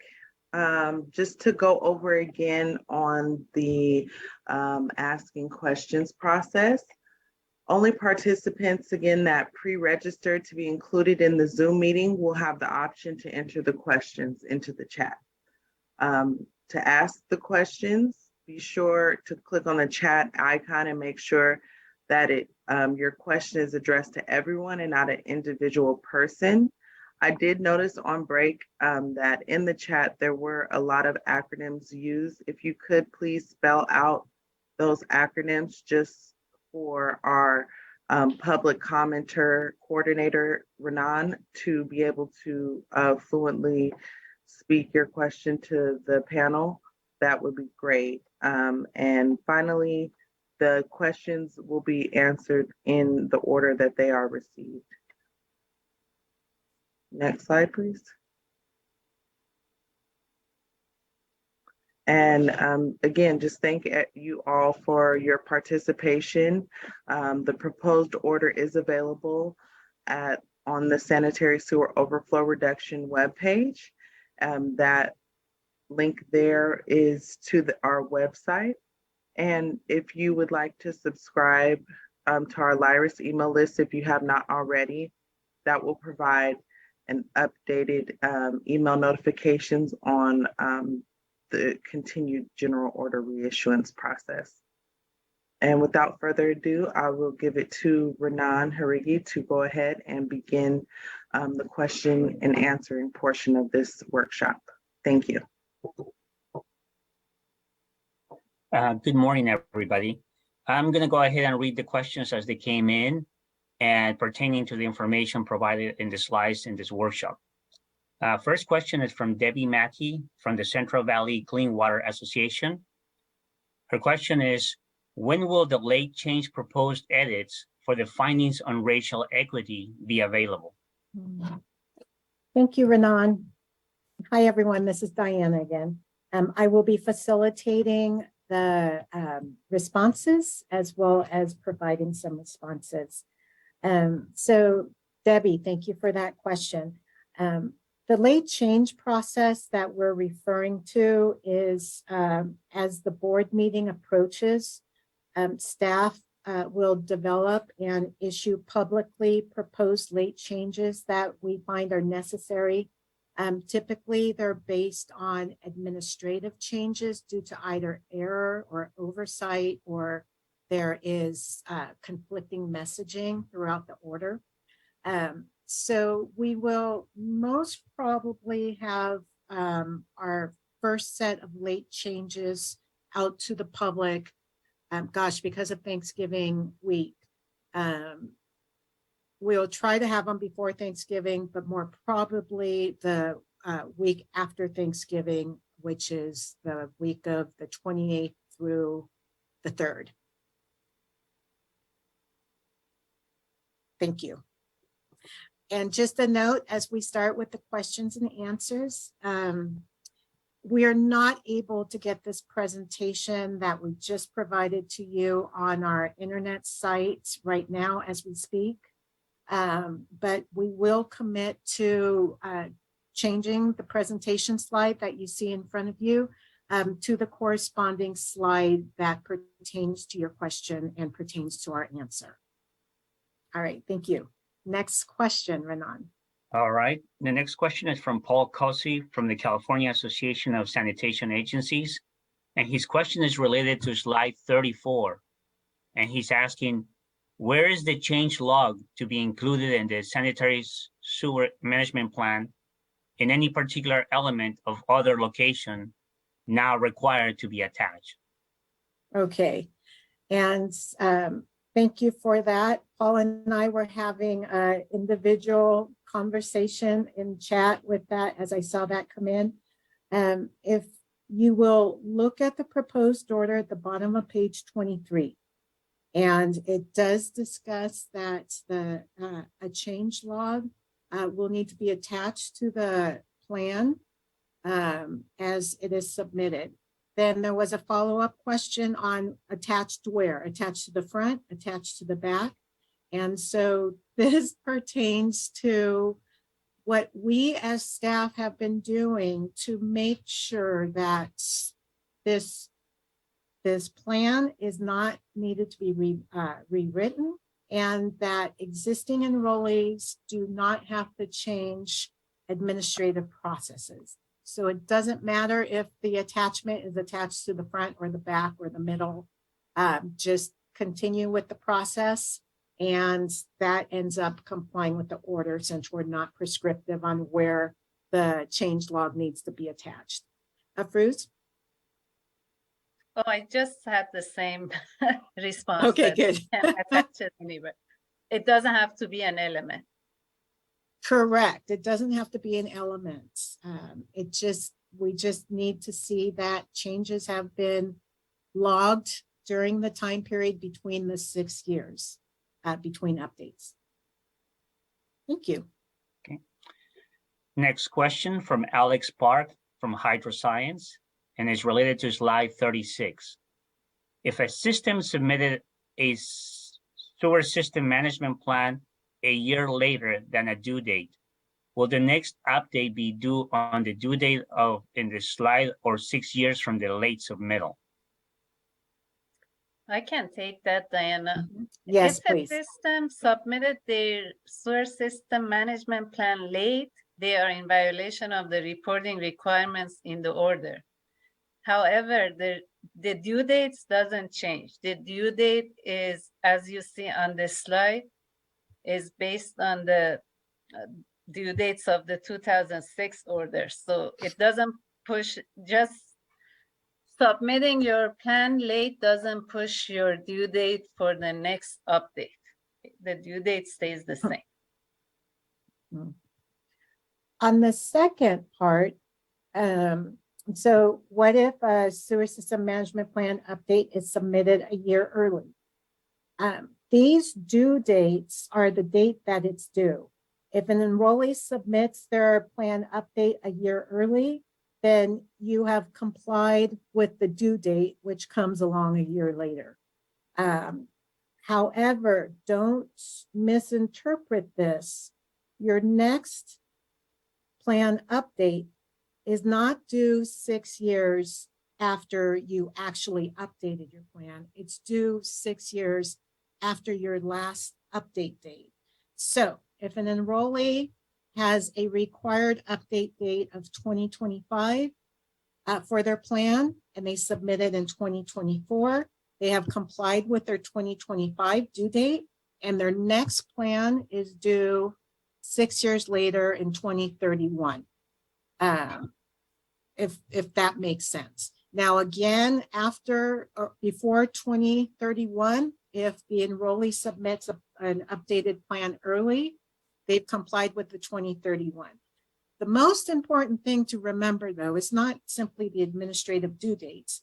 It's that the enrollee must implement its plan in an effective way to reduce its current spills and prevent preventable spills. So it all goes in tandem, and these due dates are solely when you have to submit your plan update to the board through CWICS.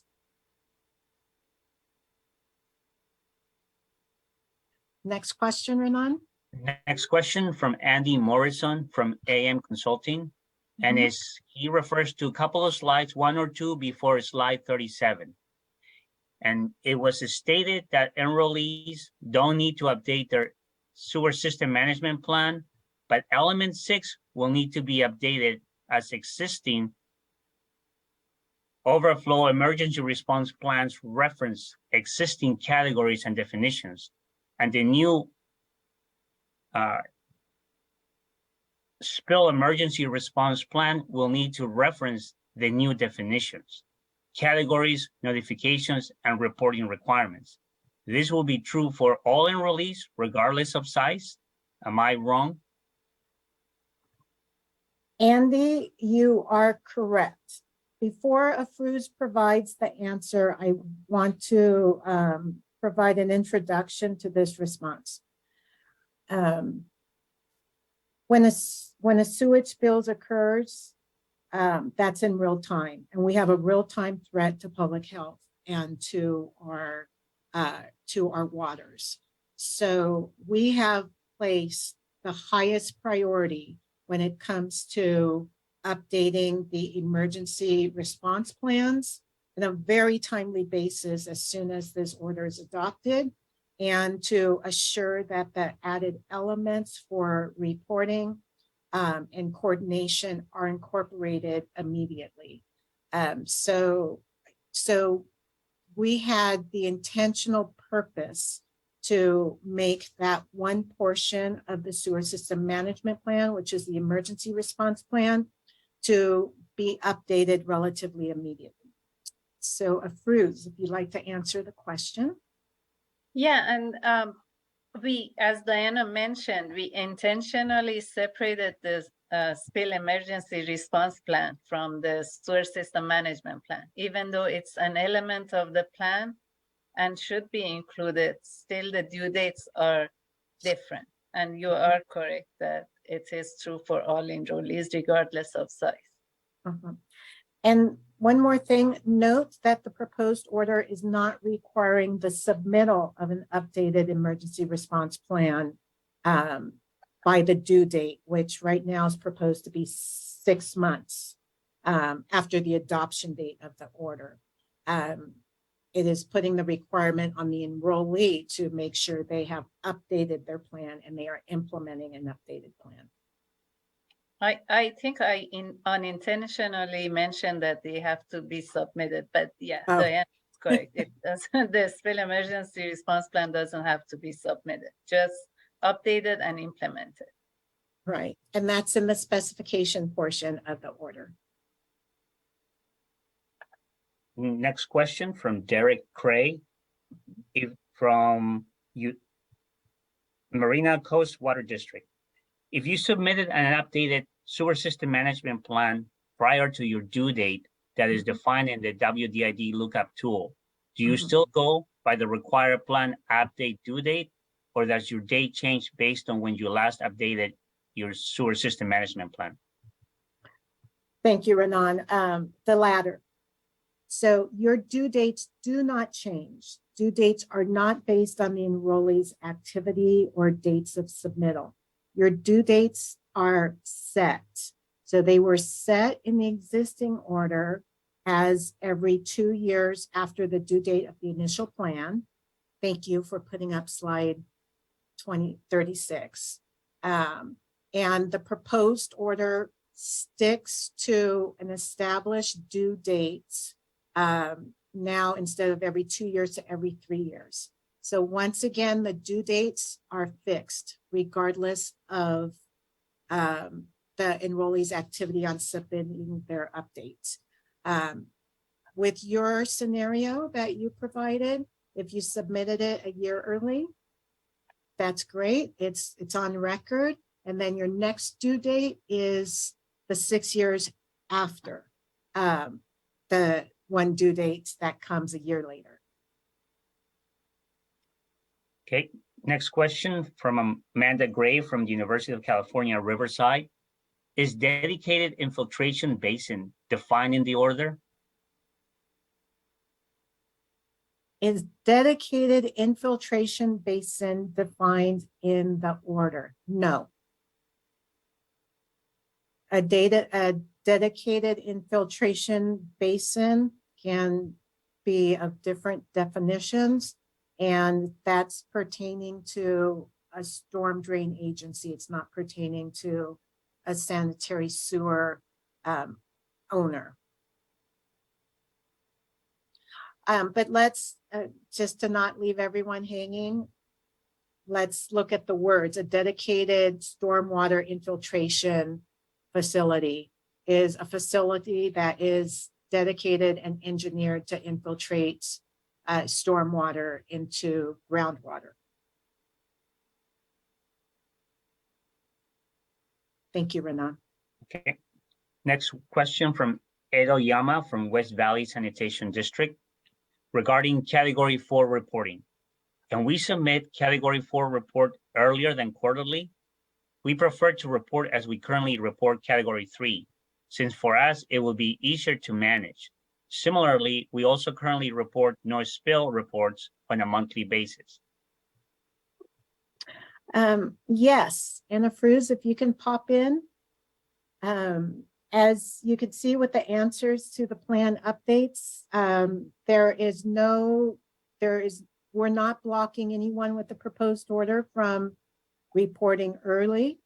Fruz, will you explain our thought process behind the category 4 reporting being quarterly and not any longer than that, and the process for how that corresponds with the monthly reporting of no spills?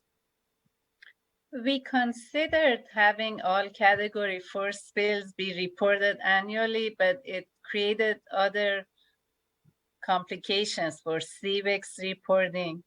And also, there is not agreement among the regional board staff and the Office of Enforcement that category 4 spills are have less impact. It depends on the location of the category 4 spills and the proximity to waters of the state.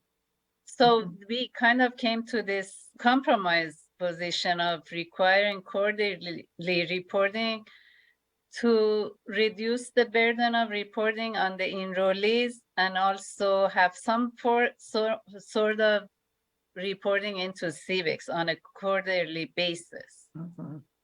For our Office of Enforcement and regional board staff to identify if some agencies are like not performing. And that's how we came up with this quarterly reporting. And we are modifying CVEX. So Diana, you mentioned they can submit it earlier, but I'm not sure with our modifications if that would be possible or not. We haven't reached that point of revisions to CVEX, so I can't answer that right now. Okay. What we will share though is this, is that we realize there's incompatibility when an enrollee only has category 4 spills during like month number 1.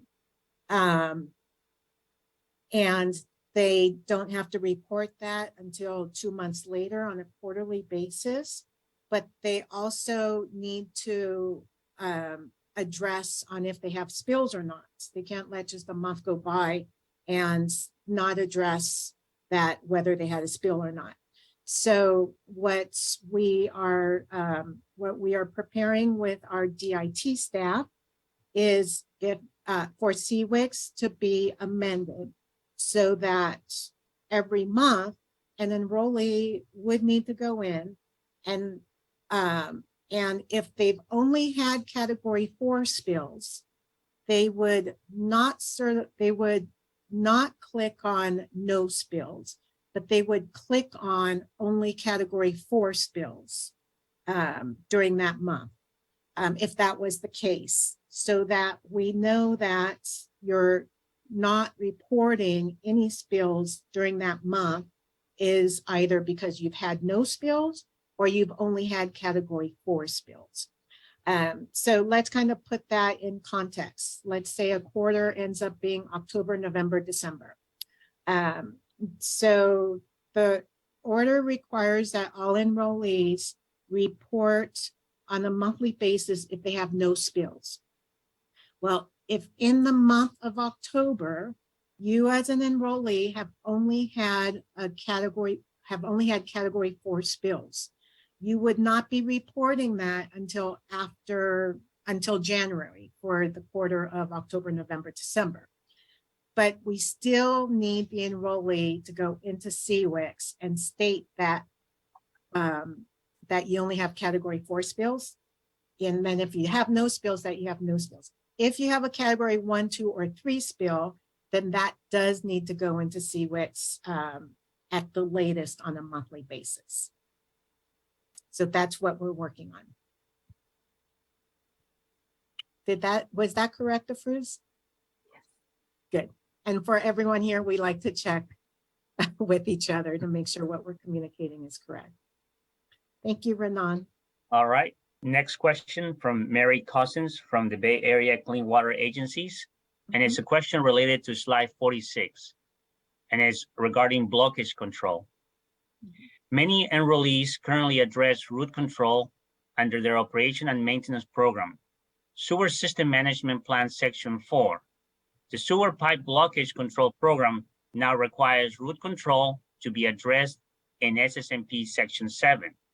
Is it acceptable for enrollees to simply edit their plans to refer to the operation and maintenance procedures related to root control in Section 4?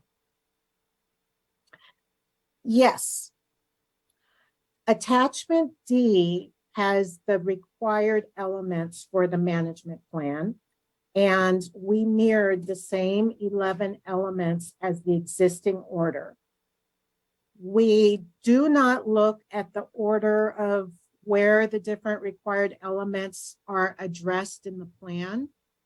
We do, though, look for some systematic reference for when a regional board is looking at a regional board staff person is looking at the management plan, or an operator is looking at the management plan, or any other user, a reference to the section in which that element is referred to. So that would be just fine. You would still be in compliance with the proposed order. We also have that same referencing system explained in attachment D, I believe, that if the content of the plan is in a separate plan or separate ordinance, that the management plan can simply refer to that other separate plan or ordinance, and most probably it should be providing a link to that ordinance. I think the link is a requirement, right, Afruz? Yes. Okay. Thank you. We also had a related question on the slide 46, root control. Can you please provide an example of coordination measures to reduce reoccurrence of root intrusion? This is a new requirement in the revised draft. Yes, and so I'll come up with an example that I think of, but there's definitely probably lots of different examples. So a coordinated measure of root control. So I'm kind of envisioning a big boulevard where we reside in, and there's grown trees. As soon as our municipality conducts its water conservation efforts, as is required now and will continue to be required in the future, if those roots of those large trees are found to starting to go into the sewer system, then an example of coordination could be for the municipality that owns the trees to put in a tree dedicated irrigation system that will provide more water specifically to the roots, so the roots don't go into the sewer system. That is one example. Another example is potentially a blockage, a physical blocking mechanism that would block the tree roots, the problem tree roots, from entering. There's other avenues, such as now tree roots can be severed and specific type of pesticides added for that root specifically to stop growing any further, and anything else. So as you know, we're not tree experts, but we are anticipating that sewer systems that before may not have had a tree root problem may encounter a tree root problem as water conservation measures continue. Thanks, Renan. All right. Next question is from Robin Morishita from Leucadia Wastewater District. He has a question regarding attachment E1, 3.4 quarterly certified spill reporting for category 4 spills. Why the quarterly requirement? Category 4 spills will not have an impact on water quality. and Category 4 is intended to reduce the administrative burden on an enrollee. Instead of a quarterly report, can the number of Category 4 spills, just the number of, with the other information being reported annually, be reported in the monthly reporting of Category 4 spills only, as required by Section 3.7, monthly certification of no spills, or Category 4 spills only. If needed, a total to date for the calendar year can be added to the Category 4 spills only monthly certification. I will start, and Afruz, if you'd like to add anything, please do. Thanks, Robin. There's different perspectives on if a Category 4 spill can threaten the beneficial uses of a water body. And so from our involvement in working with sanitation agencies, the general perspective from sanitation agencies are spills up to 50 gallons are not a threat. There's other perspectives that a spill up to 50 gallons can very well be a threat. So we've considered all the input. As staff, we realize that there are conditions where a spill less than 50 gallons can very well be a threat to our beneficial uses, or it can cause a nuisance in certain conditions. And so we do not agree with having the reporting being annually. 1 year is a long time. And then for other purposes that we discussed in regards to the compatibility with CWICs, we're making those compatibility changes. But please keep in mind that a spill is a spill. And as staff, we believe that the public and others that use CWICs should be informed of spills less than 50 gallons much more frequently than just once a year. Afruz? Yes, that's all. Yeah, I think 1 year is a long time not to be informed of smaller spills, less than 50 gallons. And we still want to collect some information, and quarterly basis is more appropriate. It reduces some of the burden on the enrollees still. And yeah, as I mentioned earlier, I think it's a good compromise. Mm-hmm. Okay. Thank you. Next question from Ed Oyama from West Valley Sanitation District. The current definition of a legally responsible official may cause us or others some problems. Our operations supervisor, collection systems management grade 4, currently is one of 2 LROs and certifies spill reports. He manages the operations, but does not have explicit or implicit duty for making major capital improvement recommendations. As the other LRO, I have the responsibility as well as the responsibility for certifying the SSMP updates and internal audits. Is our operations supervisor is still allowed to serve as our LRO? Would you like to answer that, Afruz? The order requires that the enrollee have at least 1 LRO. So in your case, you have 2, which I think this serves this purpose of having 1 LRO with management responsibility and 1 grade 4 certified operator who certifies this spill. We added this requirement because of the comments that we received.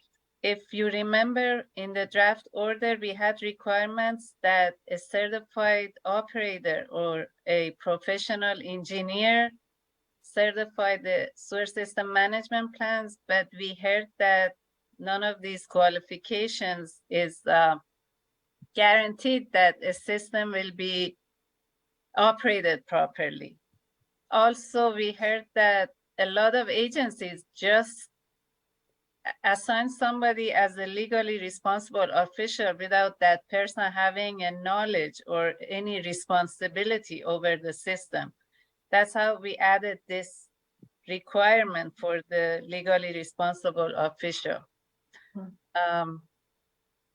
As I'm reading your comment, it seems like the other LRO is a supervisor, operations supervisor. So basically, he has some responsibility for supervising the operation of the system. And to me, that would qualify that individual as a legally responsible official. Renan, was there an element in the question I think I heard about the responsibility for budget? Right, I think he's indicating that the first LRO may be a supervisor, but he doesn't have the implicit duty for making major capital improvement recommendations. So he lacks that responsibility. So does that still allow him to be an LRO? That's, I think, the question. Okay, I think Afruz's response is correct if in combination between the two LROs, they have that. So I'm looking at the proposed order, section 5.1, and that's on page 19 of the, it's on page 19 of the track changes document. So it is page 18 of the non-track changes documents, the clean document. So where'd it go? I'm sorry, I'm still finding it. Okay, so I'm looking at the changes we made that are outlined in the proposed order, and I'll read it word for word. The legally responsible official must have responsibility over management of the enrollee's entire sanitary sewer system and must be authorized to make managerial decisions that govern the operation of the sanitary sewer system, including having the explicit or implicit duty of making major capital improvement recommendations to ensure long-term environmental compliance. The legally responsible official must possess a recognized degree or certificate related to the operation and maintenance of a sanitary sewer system and or have professional training and experience related to the management of a sanitary sewer system demonstrated through extensive knowledge, training, and experience. So now as I read that second, the first or the second LRO described in the question may not qualify. We do want the legally responsible officials to have these qualifications and these managerial positions to where they can at minimum make recommendations on capital improvements. I wanted to ask you about the budget component of the question. There is not the requirement that the LRO can explicitly direct budgets to the sanitary sewer system. We know that a lot of the budget decisions are made at much higher levels of either the governing board and or much higher officials that do not have this managerial knowledge. One of the issues that we are attempting to address in this proposed order is to make sure we don't have LROs that are just signing off on anything, and if they actually read the content that they're signing off on, they don't actually understand it. That's been a concern with sewer system management plans. It's been a concern with spill reports. And so that is the issue we're addressing here. Thank you.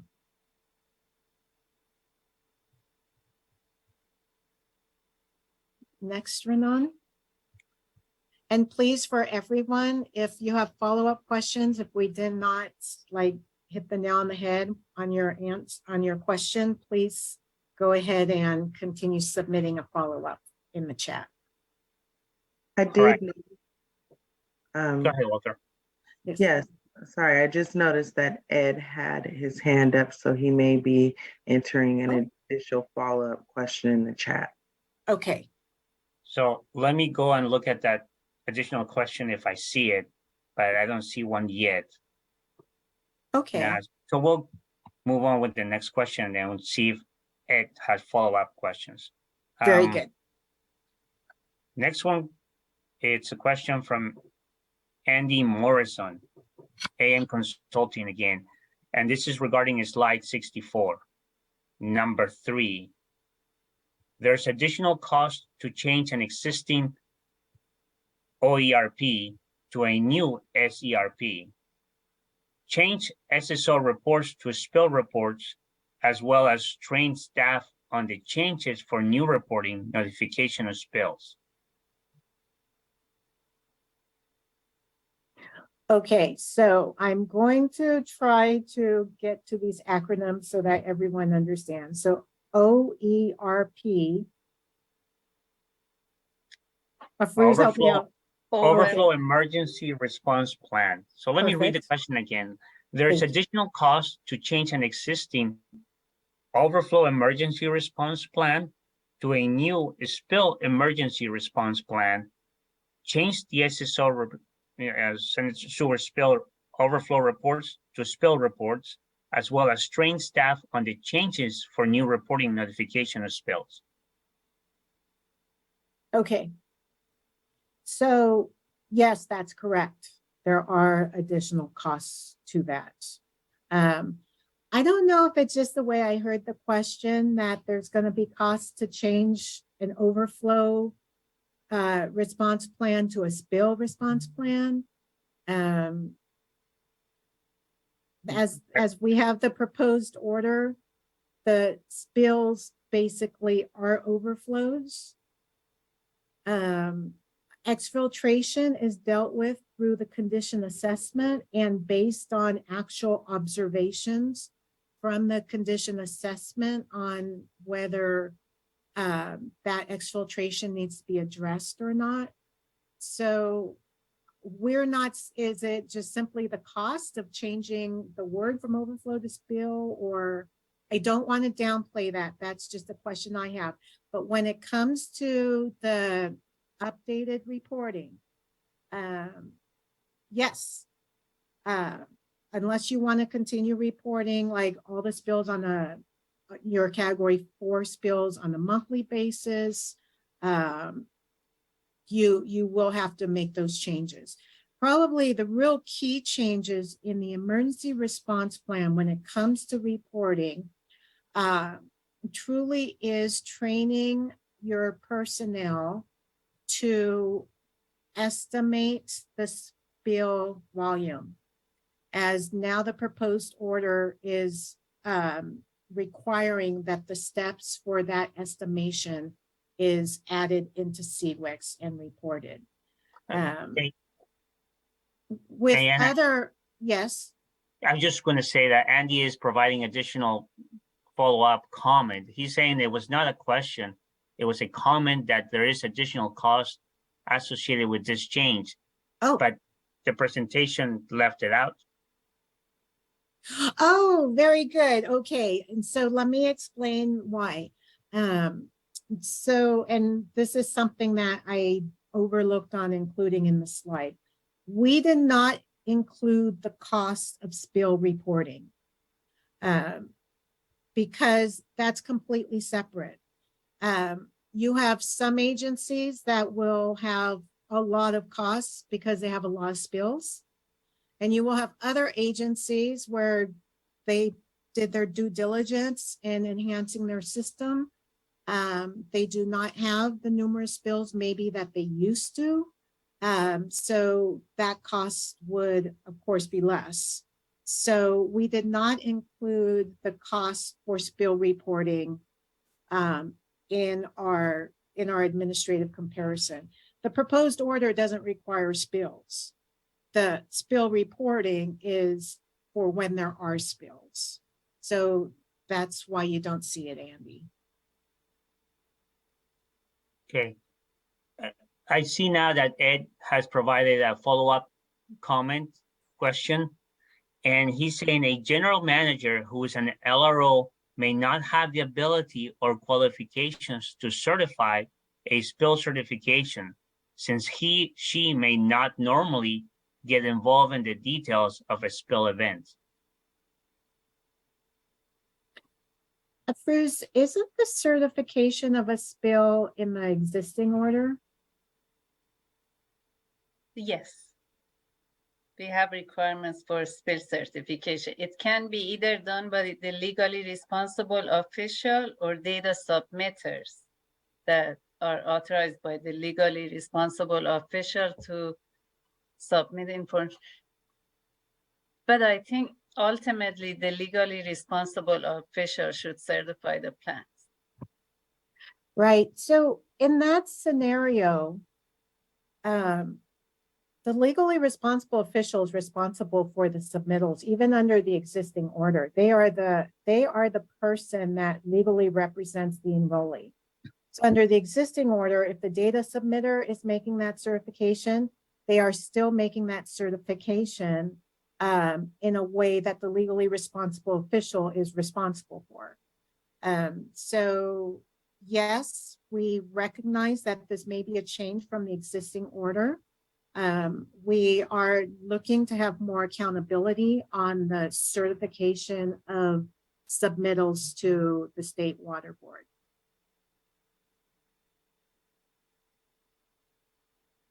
There's a comment from Andy indicating, I believe it's related, a data submitter cannot certify a spill report. Okay, wonderful, thank you. Okay, let me move on to the next question.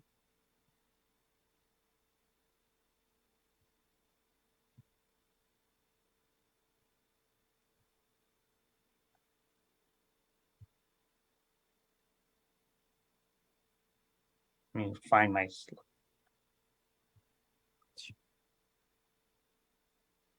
Okay. Question from Paul Cossey. Section 510. What is the definition of designated local historic storm? Can you please explain the meaning of this term? Sure. Afruz, would you like to start? Or would you like me to? I can start and then you can add to it, Diana. Okay. The local historic storm is, for us, is the basis of like that, the historic storms that happens in that location. I think that's what it is. I'll continue with that. So a designated local historic storm. When we look at our weather patterns throughout California, we have intensity of storms that vary in different parts of Northern California and different parts of Central California, within the foothills, in the mountains, in the coastal areas. So as staff, we could not find a way to provide a prescriptive design storm for sewer agent, for sanitary sewers. So we have placed that term designated local design storm and placing the responsibility on the enrollee to look at the historical rainfall data and the storm characteristics within their region, and to designate a design storm that falls within their rainfall data for that region. We also are not prescriptive on that because many planners now are not relying solely on historic data, because we're seeing so many changes in weather patterns now and forecasted in the future that our historic data does not necessarily capture. So there is the term in which we are placing the responsibility on the enrollee to designate the design storm based on local data and local factors. Thanks, Renan. Okay. I overlooked Ed's question, so I'm going to go back to it. I don't understand the need for annual reporting of lateral spills. Lateral spills will already be identified as a Category 1 to Category 4 spills and indicated in the SWRCB report by the identification of the point of blockage as lateral. So I'll start with this, and then Afrouz, please add detail. I'm going to start with the bigger issue. And there's, I think, two bigger issues. The first is in our direct communications with enrollees that are responsible for operating and maintaining the sewer laterals for their customers. The really critical feedback is that their personnel is spending more time on the constant reporting of sewer laterals than actually being out in the field and operating and maintaining their system. So we looked at this and we looked at how can we have more orderly reporting of sewer laterals that does not have such a burden, both time and resources, on those agencies. And Afrouz can add more detail on that. However, I'd like to also provide a second, more higher level issue. We would like to see more public sanitation agencies be responsible for laterals because we know our sanitation agencies do a great job. That is not our decision, though. That is a local decision. We put a lot of thought into the proposed order on how not to kind of punish those agencies that do take on that responsibility.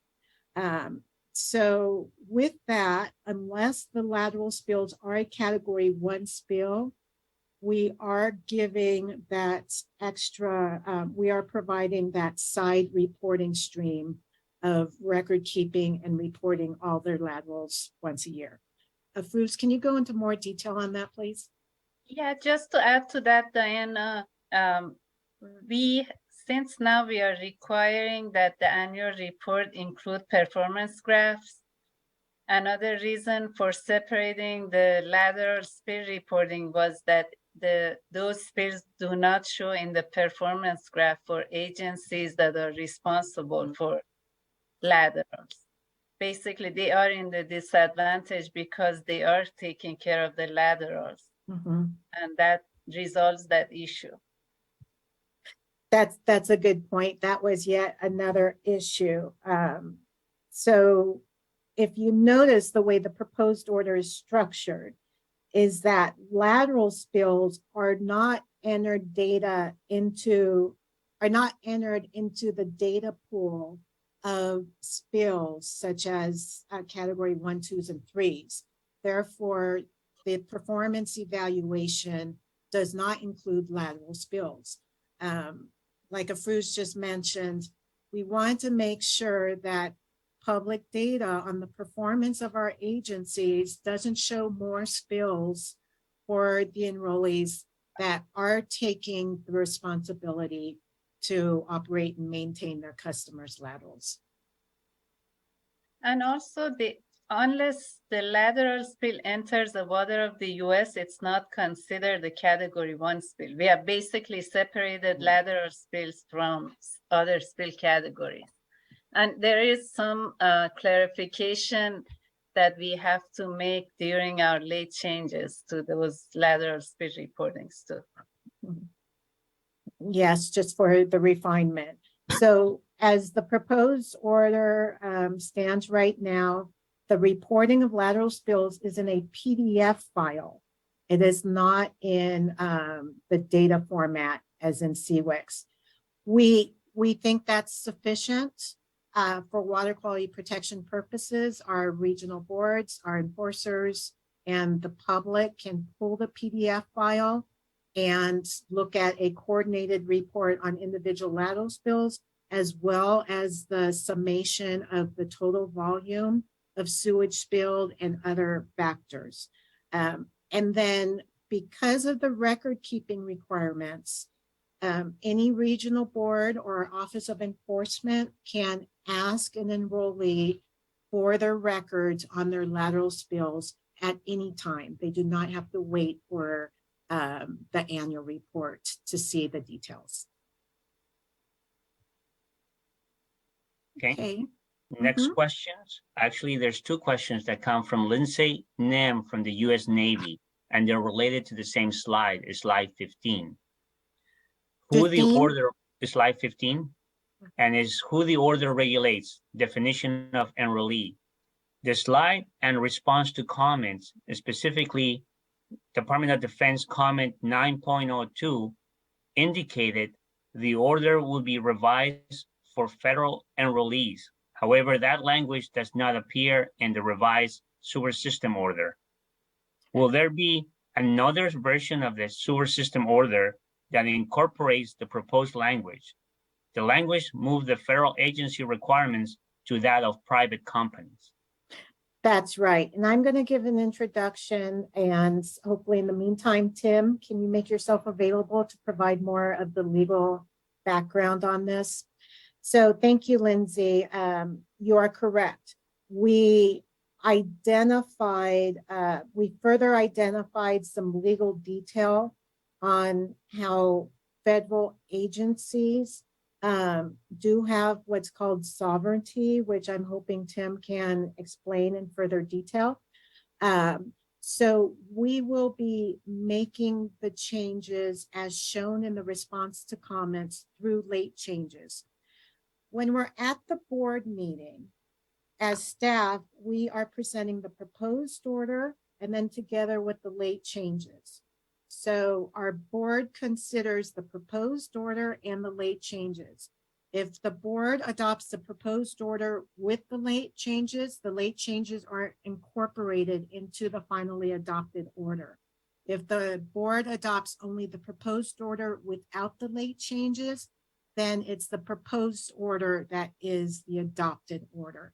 So you will see the late changes as we circulate them publicly before the board meeting.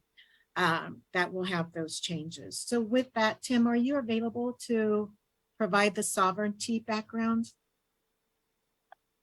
Yeah, sure. I mean, I think you covered it. We got the comment from DOD and looked at the comment and unfortunately didn't get the suggested change in time to get it out to everyone for today's review. But as you said, we'll do a late change sheet recommendation to the board to address their concern. Can you provide just a little explanation like you provided to as technical staff on what it means for a federal agency to have sovereignty as they explained in the public comment? Right, yeah, and we may need to hear a little bit more from DOD on this, but because I see in the chat that they do have follow-up questions down below. But essentially their concern is that the waiver of sovereign immunity in the Clean Water Act provides that the federal government will be subject to responsibility for environmental compliance under the Clean Water Act with respect to water pollution issues to the same extent as any non-governmental entity.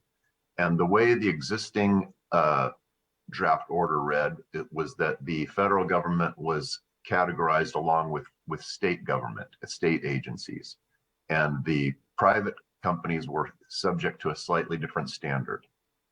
So with the proposed change, we're talking about moving the federal agencies into the same category as private companies, so that they're subject to regulation to the same extent as any non-governmental entity. And I think that will address their concern. But if not, we definitely want to hear from them. Mm-hmm. Absolutely. So with that, we are now with late changes that we are developing, we'll be treating federal agencies similar to private system owners through the proposed order, to where it is the discretion of a regional board to whether or not to order a federal agency to have enrollment under this order. That was an important issue that we did not catch the legal refinement as we issued out the proposed order, but we caught it afterwards. Yeah, Lindsay's follow-up question or comment goes along with what you just discussed, but I just wanted to read it to make sure we capture a complete response somewhat. Given the discretion of the Water Board for regulating federal facilities and private owners of any size system, how will the Water Board ensure the Navy is regulated in the same manner and to the same extent as non-governmental entities, as is required under the Clean Water Act waiver? Additional detail on the comment can be provided verbally if there's an opportunity. So I believe Lindsay is touching on, Tim, the part of the water code in which you were explaining the difference between discharge and pollutants, I think, or I think, Diana, what they're driving at is that in the existing draft order, we have one standard for state agencies and also federal agencies in the existing draft, where if the system size is over 1 mile in length, they have to enroll. That's the end of the analysis. right. Then there's a second part to that standard, that applies to private companies, where a private company can be required to enroll of any size. It could be less than 1 mile or greater than 1 mile, but it's at the discretion of the regional board or the state board. But it's not an automatic requirement. You know, that type of potential enrollee would have to be notified by the regional board or the state board that there's a sufficient threat to, water quality for some reason, probably that it's in it's maybe a large size system, but as a private company, or also the federal government under our proposed late revision, it's maybe a large system, maybe it's much larger than 1 mile in length. And for that reason poses a threat to water quality, or perhaps it's located in a, relatively higher risk area, close to surface waters, as opposed to being, maybe out in the middle of the desert, something like that. Where the regional board or the state board determines that it's appropriate to regulate the sanitary sewer system under this draft order. So it's, I guess I think that covers it. And It does. And so I was just concerned if Lindsay was asking, how does a regional board designate if the federal government has a waiver? On what basis is the regional board allowed to designate a federal agency to take coverage under this order if they fall under the federal waiver? Well, yeah, as I mentioned earlier, the federal waiver of sovereign immunity, the waiver is different than our typical waivers. In this case, the waiver allows us, the state, to regulate the federal government if the terms of the waiver are satisfied. And the key term is that the federal agency is treated in the same way as any non-governmental entity. And with the proposed late revision we have, that's exactly the position we'll be in. Okay, thank you for repeating that. And so the other part of the question, which I'll start answering, is what does a regional board base their designation for federal government, a federally owned system that have to take coverage? It's the exact same as the private. If a regional board finds that there are sewage spills from a privately owned system, or now we're also including a federally owned system that may be entering a water of the state, so maybe in non-compliance with any of our prohibitions, then the regional board has the authority to order that system owner to take coverage under this order. Basically, the State Water Board is providing an order to the regional boards to regulate any of those problem systems so that the regional boards do not have to write their own order. And they're all regulated consistently. Walter. Yes, thank you. I just wanted to announce that we are at 12:30 p.m. So we have 1 hour left to answer questions. However, some staff will stay on to ensure that all questions are answered. Thank you. Thank you, Walter. And I'm one of those staff. I'll stay on. I believe Afuz will also. All right, we'll move to the next question. Paul Cossey, and I believe he's referring to slide number 9. Attachment D, section 6, spill emergency response plan. Can annually updated be replaced with annually reviewed in the first sentence? This wording will align with the last bullet and will not require an annual update of the sewer system management plan.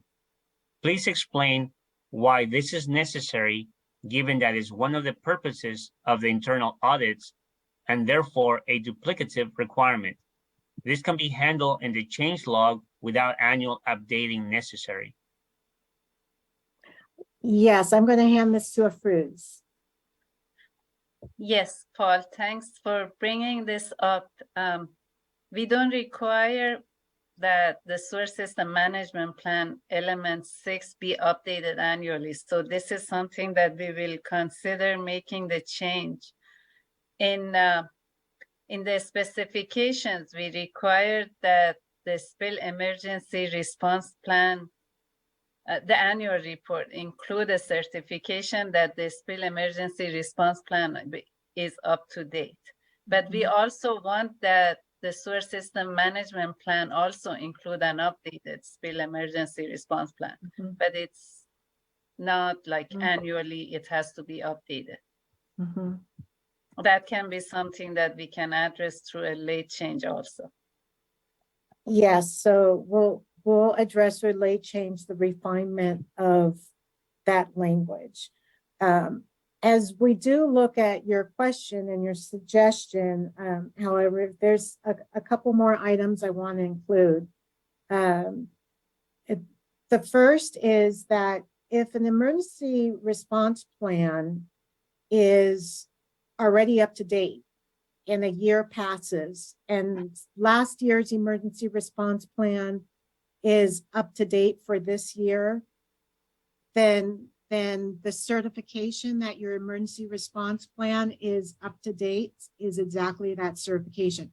That same emergency response plan may be up to date for several years or multiple years into the future. So the proposed order simply requires certification that your current emergency response plan is up to date. It does not require that that response plan be changed in any way if it's already up to date. As we look at refinement of the language, we're going to be careful to make sure that there isn't the misconception that a reviewed plan is an up-to-date plan, because there can always be a reviewed plan and the comments of the review is that the plan is not up to date. So we'll look at that language. We'll probably work a little further with you directly to make sure we address the issue that you've caught. Okay. Paul has an additional question regarding attachment D, section 8, page D7.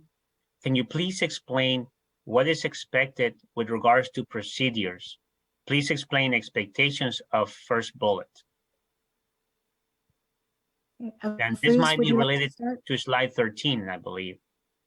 I'm opening up that section to find out what bullet Paul is referring to. And Renan, will you repeat the section?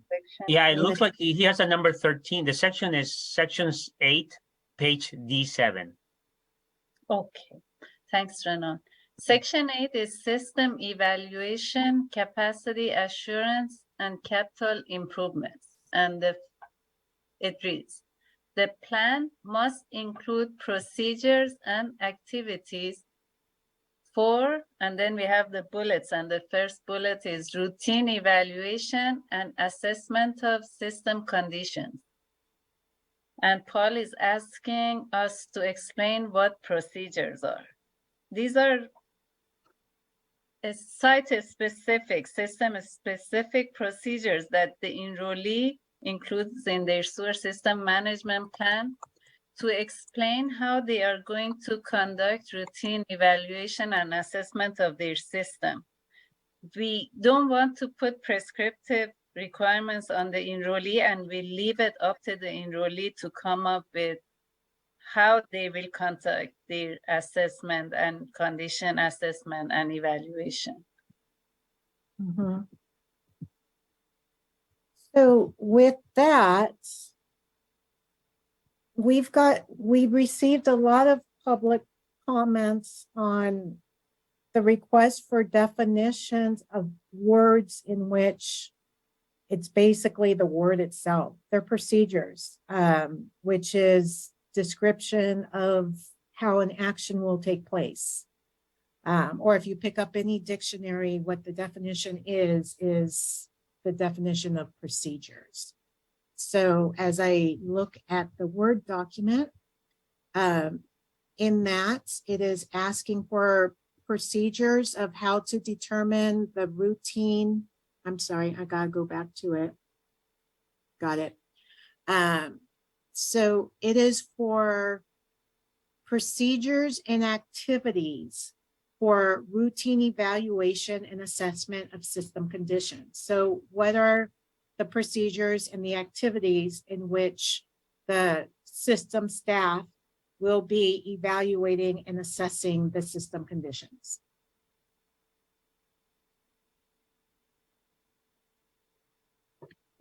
Like Afruz said, we're not being prescriptive. And in fact, we do not specify a percentage of the system that needs to be assessed every year. That's for the enrollee to specify. And that is like one factor that would fall within this bullet, is to specify which areas of the system will be assessed on which year, or what's the percentage of the system that will be assessed every year, etc.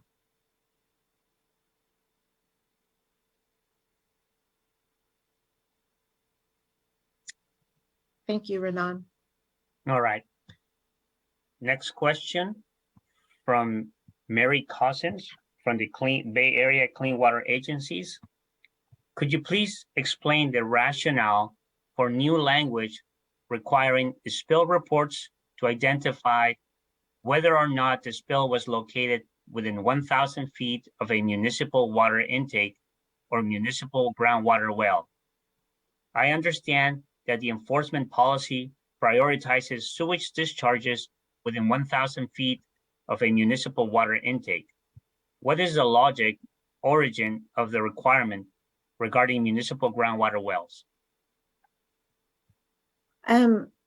Well, as we've developed this order, we worked very closely with a regional board subcommittee.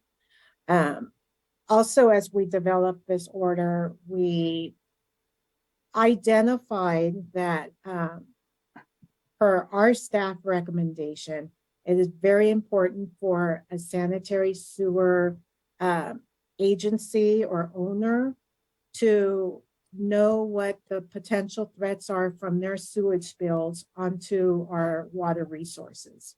So the requirements ends up requiring that the enrollee at minimum knows where the municipal water wells are, and if the spill is within 1,000 feet. The 1,000 feet measure was a measure that we worked together with our regional boards to identify. That just as engineers, enforcers, inspectors, that's the vicinity and the distance we came up with was 1,000 feet. Because that's I'm sorry, I tend to ramble, but that's the vicinity that we see, that if there's a sewage spill, that's there is a probable threat to that intake if that spill is not controlled, stopped, and cleaned up. Thank you. Afruz, did you want to add to that? No, Diana, you covered Okay. it. All right. Okay. Thanks, Renan. Next question, Carly Phillips from Coastkeeper Alliance. Can you explain why the receiving water field monitoring requirement was completely removed rather than just typing it to the 50,000 gallon large spill threshold used for the receiving water sampling? Sure. Thank you, Cody. And hi, Cody. Nobody liked it. So the draft language for the receiving water monitoring, which was in the draft that was issued in January, had requirements for when there is a spill to a surface water, that the enrollee is to field sample for temperature, for turbidity, for pH, and there was one other element. Dissolved oxygen. Dissolved oxygen, right. I'll admit, I was part of the staff that really pushed for those indicator monitoring results, because as I look at water quality, there could be some simple field monitoring with a handheld device that can show the impact. An extreme change in temperature shows that there is sewage in that water that could be of a dilution that may impact your beneficial uses, because sewage is warm compared to the receiving water. Turbidity changes also, etc.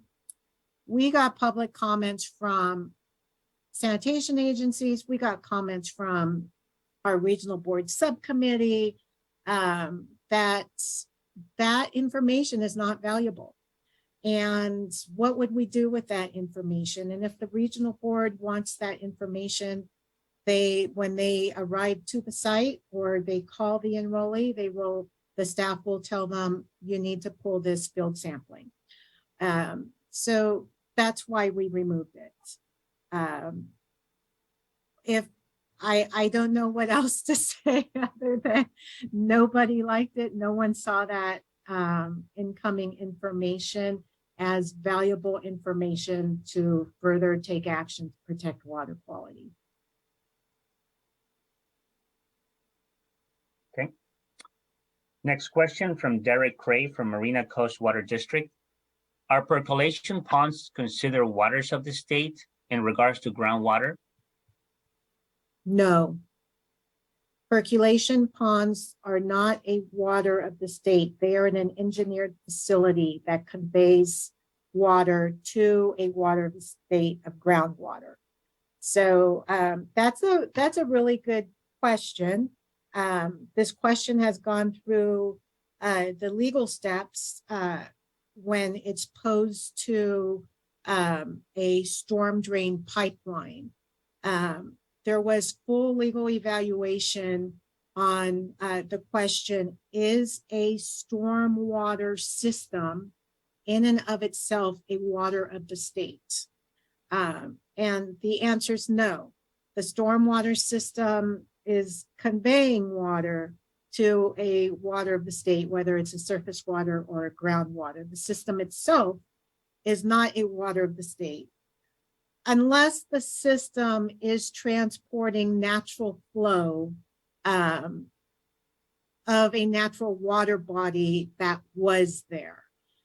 So to immediately answer your question, the answer is no. If there's a stormwater retention basin that's engineered to infiltrate, the basin itself is not a water of the state. However, we always have these non-conventional exceptions. One huge exception is the large under roadway huge culverts in Southern California where there used to be a natural water body, but due to development, that natural water body had to be captured and allowed to flow in these very large underground culverts. That those culverts individually, when examined, may be identified as a water of US because those culverts are carrying the natural flow of a natural water body. That is all water body specific. The determination on a water of the US or water of the states is specific. And so we cannot make a general statement on that. But we're firm, we're clear that an infiltration basin is not a water of the state unless there was a natural water body there to start with. Thank you. Tim, did you want to add anything to that? No, I think that covers it, Diana. You know, the main points being if it's a, you know, the definition of water of the state is very broad. It's defined as any surface water or groundwater within the boundaries of the state. But we've kind of interpreted that to mean, as you suggested, naturally occurring.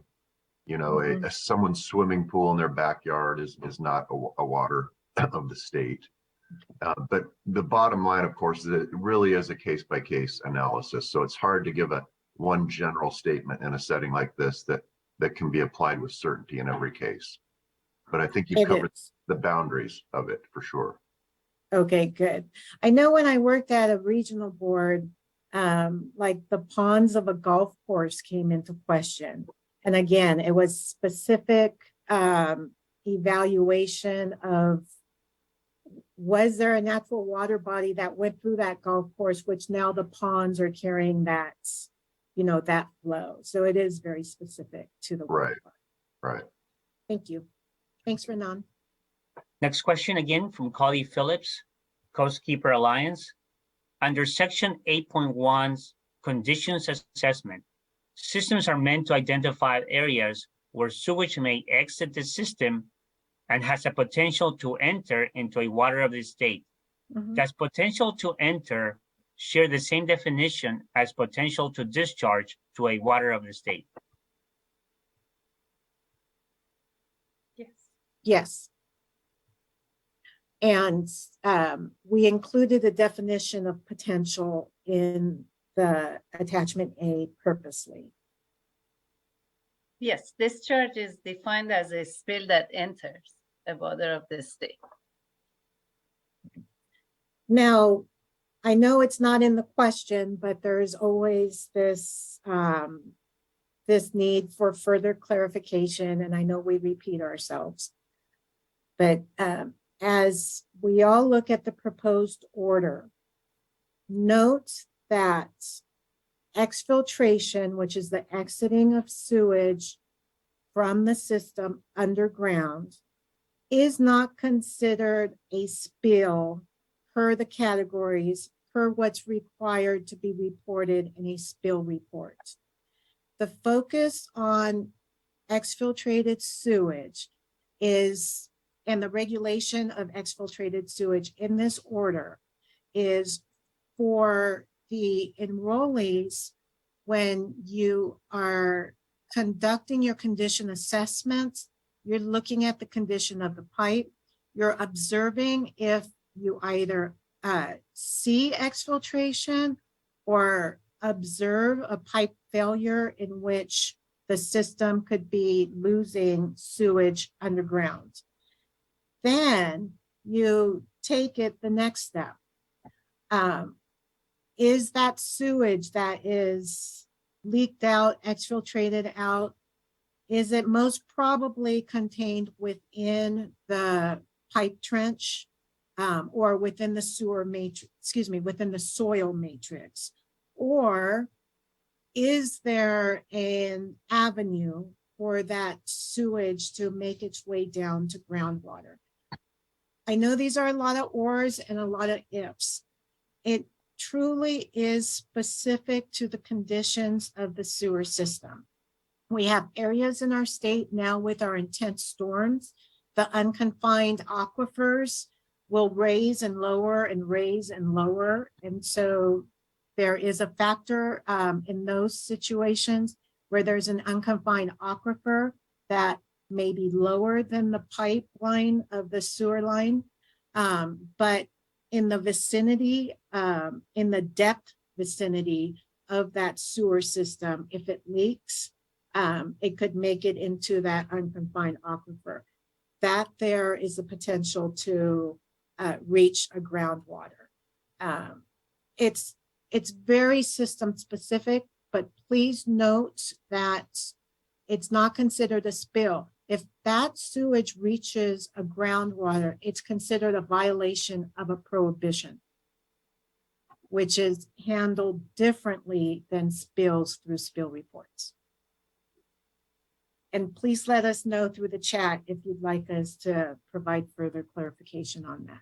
Thanks. And I'm going to move on to another question by Carly Phillips. Although Okay, this- and Renan, before, let me stop you. I see folks are raising their hands, and I'm wondering if it's kind of a response to what we're saying now. Is there a way to know, or do we simply need to direct them to add a follow-up? Since we want to stay on time, we ask everybody to add a follow-up in the chat. If at the end we have time, we can unmute people. Okay, very good. Thank you. Okay, let me find the question. Okay. Cody Phillips has a follow-up question. Although the system audits will not be available to the public on CWICs, will they still be available under a Public Records Act request? Yes. All information that is submitted to the water boards is subject to a public request. I'm sorry, I don't know the acronym of PRA, the Public Request Act, unless it falls under a protected class of data, such as under the Homeland Security Act. The audits do not fall under that. So what Cody is referring to for everyone is that we are looking to program CWICs so that the electronic submittal of management plans and audits are maintained in a compartment of CWICs, which only the regional board and the state board staff can see. That is to address concerns of, to just address security concerns is a lot of reasons. But that in and of itself does not trump the Public Records Act, in which any party can specifically ask for those public records. All right, let me answer. There's more of a comment, I believe. Robin Morishita from Leucadia Wastewater District.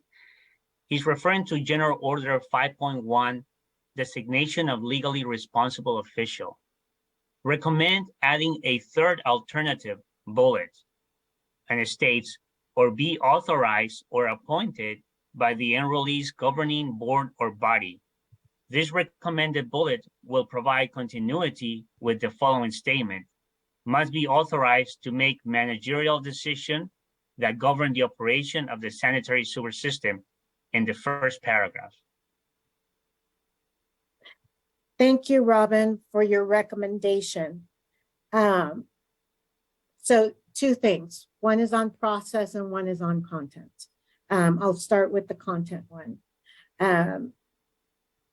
Any board is authorized to appoint their LRO if that is the way that local agency or private system owner works when it comes to identifying an LRO.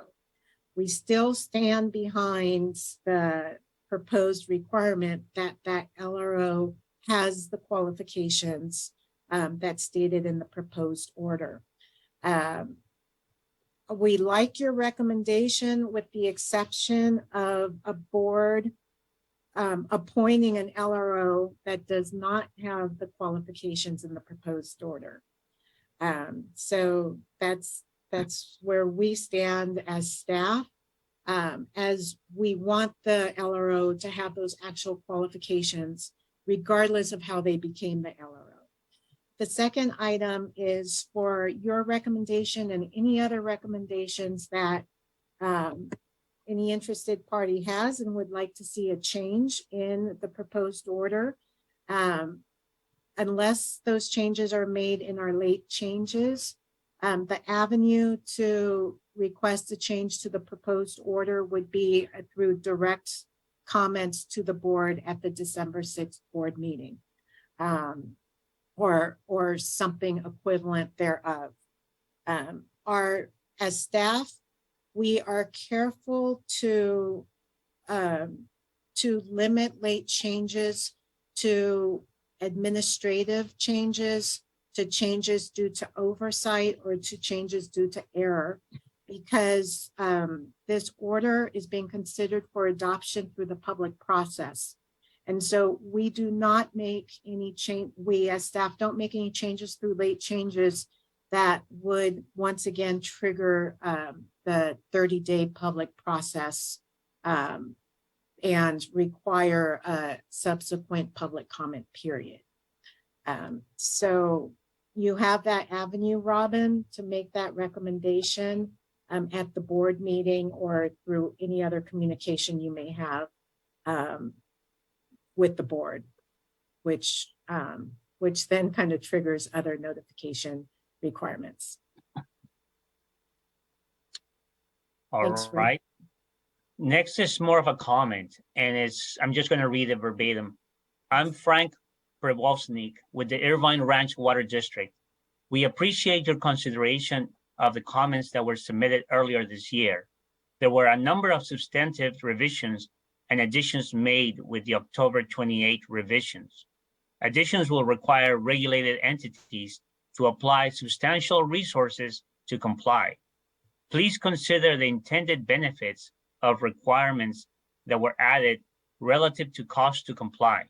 Much was added with the October 28 revisions with relatively little time for consideration of all the additions in advance of the scheduled December 6th hearing by the board. We continue to review the October 28 revisions and hope to be able to offer concrete suggestions soon. Thank you for your consideration of these comments. And thank you for the comments. We did receive public comments from entities asking for a second public comment period for the proposed order. All the changes from the draft order to the proposed order are based on public comments or an outgrowth of public comments. So that does not trigger the public process requirement that we go out for another public comment period. I do want to say I'm one of the staff that has been with the development of this proposed reissuance even before 2018. It actually started in 2017. We have had a lot of conversations. We have looked at what will impact sanitation agencies and how. As staff, for the changes that we've made from the January 2022 draft order to the proposed order, we just believe we got plenty of informal and formal input, and that's where we've landed. But also as staff, we do not expect our board to adopt the proposed order as is. This is what we are presenting to our board, and we're allowing the adoption process to proceed accordingly. Thank you. Next question, Robin Morishita, Leucadia Wastewater District. Attachment D, Sewer System Management Plan, Section 6, Spill Emergency Response Plan. Recommend replacing annually updated with annually reviewed in the first sentence. This wording will align with the last bullet and will not require an annual update of the Sewer System Management Plan. Any changes can be included in the Sewer System Management Plan change log. Thank you for bringing up the proposed order on the screen. That was very helpful. Fruz, does that comment land on your comment before? And This if one you can we repeat? already answered. Yes, it is. It was Paul Causey's recommendation too, and we will address it. Okay. Yes, so Robin, we're looking to address that through refinements in late changes. Next question from Paul Causey. When will the Category 4 reporting into CWIX begin? As of June 6th? As soon as the order gets effective, which as of now is proposed to be 150 days after the adoption on May 5th, CWIX will be ready for spill reporting based on the proposed order or the new order if it gets adopted. So let's run through a scenario. What's the proposed effective date at this time? May 5th of 2023. May 5th. Okay, so as we're looking at the table in the order on the screen, May 5th falls right within the spill occurrence period of April 1st through June 30th. So the first quarterly reporting requirement of Category 4 spills is July 15th. So that is the date that Category 4 spills from the effective dates through June 30th need to be reported. There's that one transition portion of a period. There's several transitional elements from the existing order to the proposed order that are just going to be one-time quirky, and this is one of them.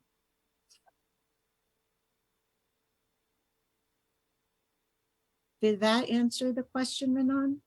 Yeah. In the first?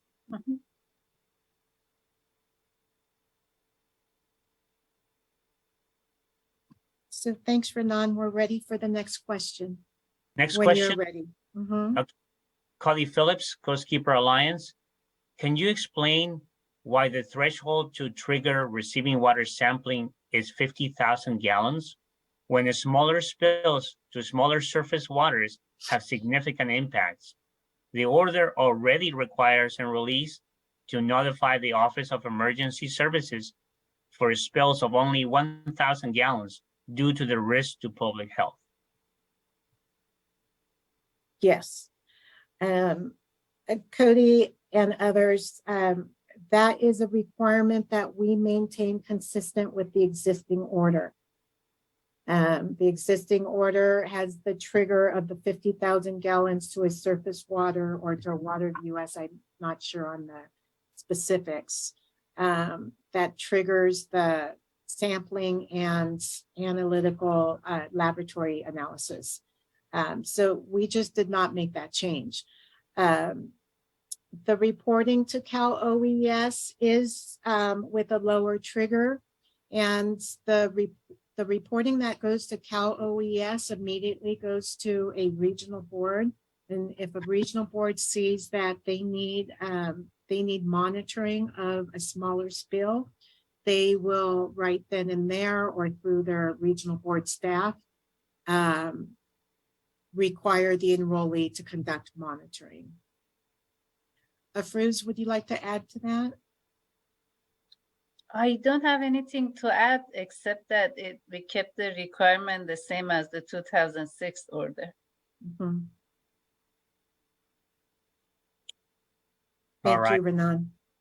I see a follow-up comment question from Robin Morishita and to something we were addressing earlier.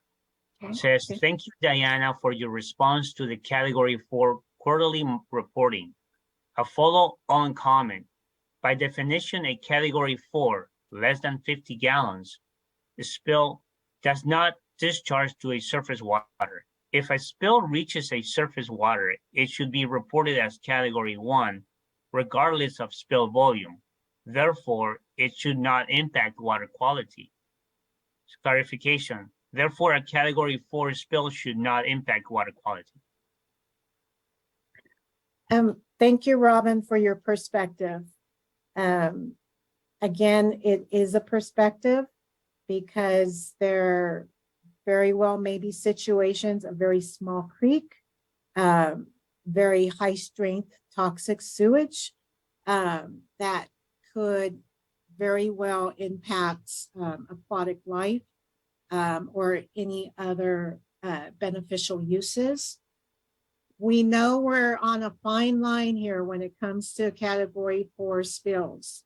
And we have responded to sanitation agencies' requests to please provide some reporting relief for Category 4 spills. We have done that, but with doing that, we are not stating that a Category 4 spill has no potential impact to beneficial uses, because there's always the spill specific conditions, the receiving water specific conditions, and so forth. Thanks for the comment.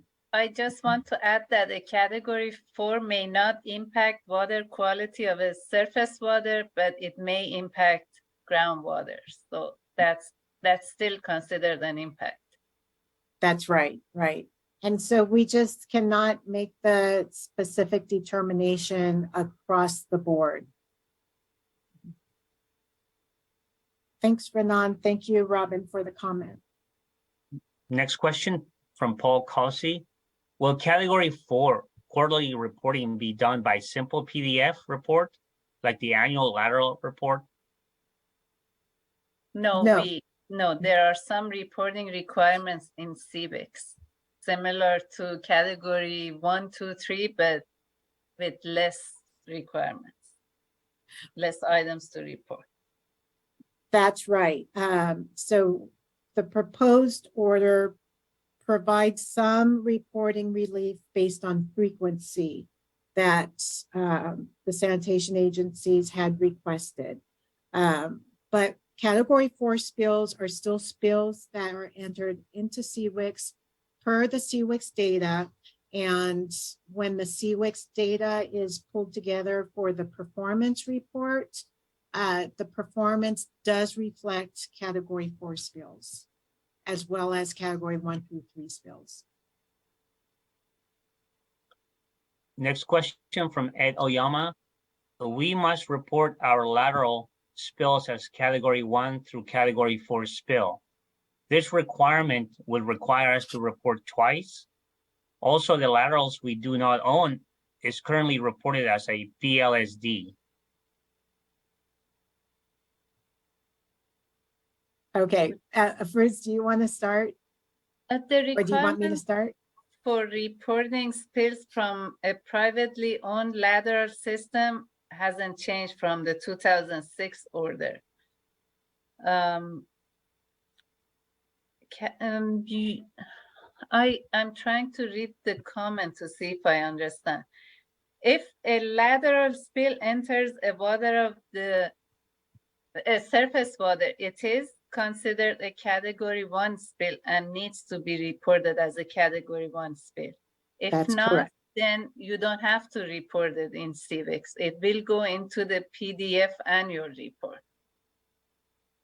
But we will revisit the proposed order because we had a discussion earlier. I had a discussion with Andy Morrison, and there are some clarifications that we need to make to the proposed order.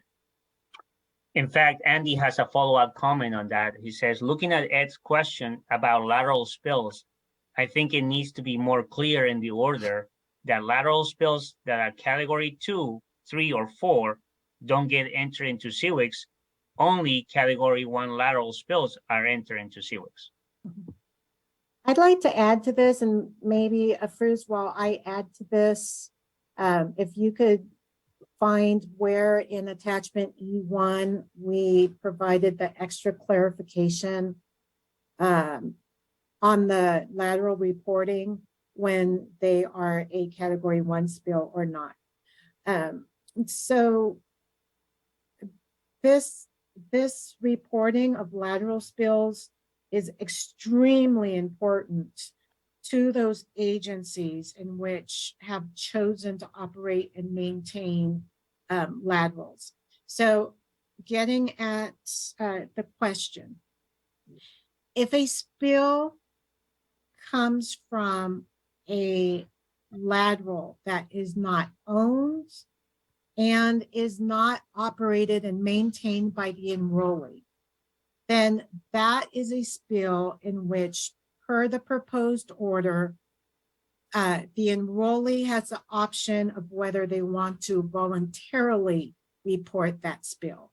So that would fall under the voluntary reporting provisions in the proposed order, because the enrollee does not hold responsibility to that lateral or that spill. We did enhance the definitions of the proposed order, and I'm going to pull it up on my laptop to read the definition. So I'm looking at the definition of lateral in attachment A. It's titled lateral, parentheses, including lower and upper lateral. And we have made extra clarifications in that an upper and a lower lateral boundary, upper and lower lateral boundary definitions are subject to local jurisdictional codes and ordinances or private system ownership. Therefore, we're being clearer in this proposed order that the requirement to report a lateral spill is based on if your local ordinances is taking the responsibility to operate and maintain that lateral. If your local agency or if the private owner of a system is taking any kind of responsibility of that lateral, then you must report it as if it's your own spill.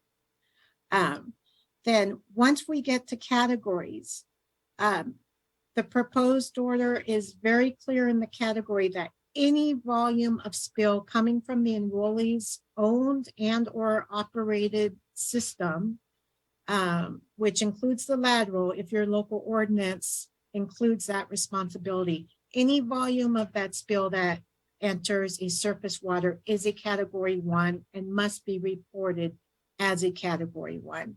Now, Fruz is going to outline the part of the proposed order in attachment E1 that clarifies how the lateral reporting is to take place.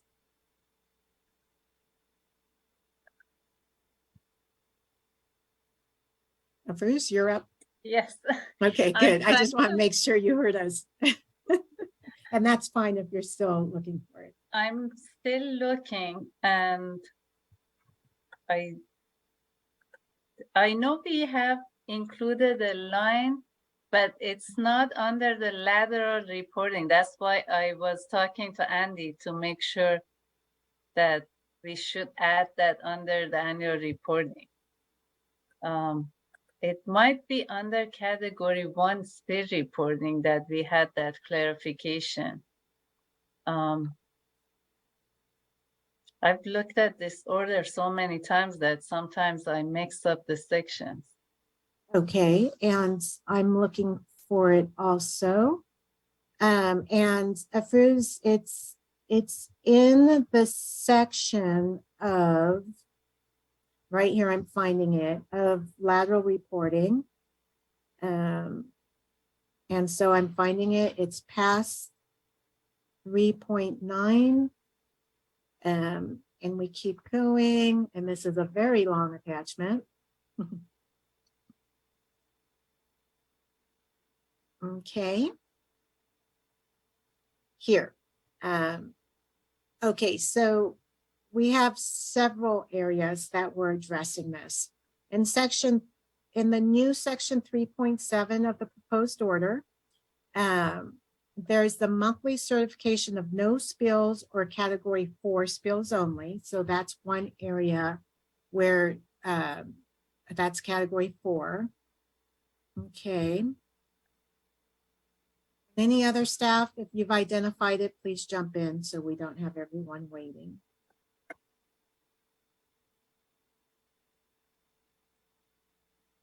Okay. So then we have under section 4.4 of attachment E1 is the record keeping of lateral spills. And that shows basically the record keeping. And I believe, Afuz, you are correct. It's in the reporting of category 1 spills, which I will go to.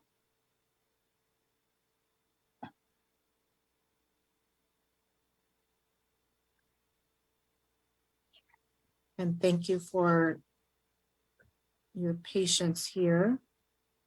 Control F.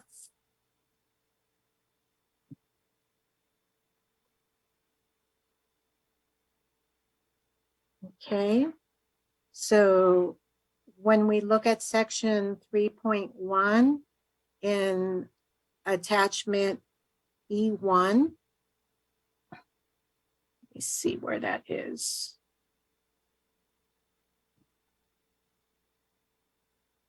Maybe it's not in there.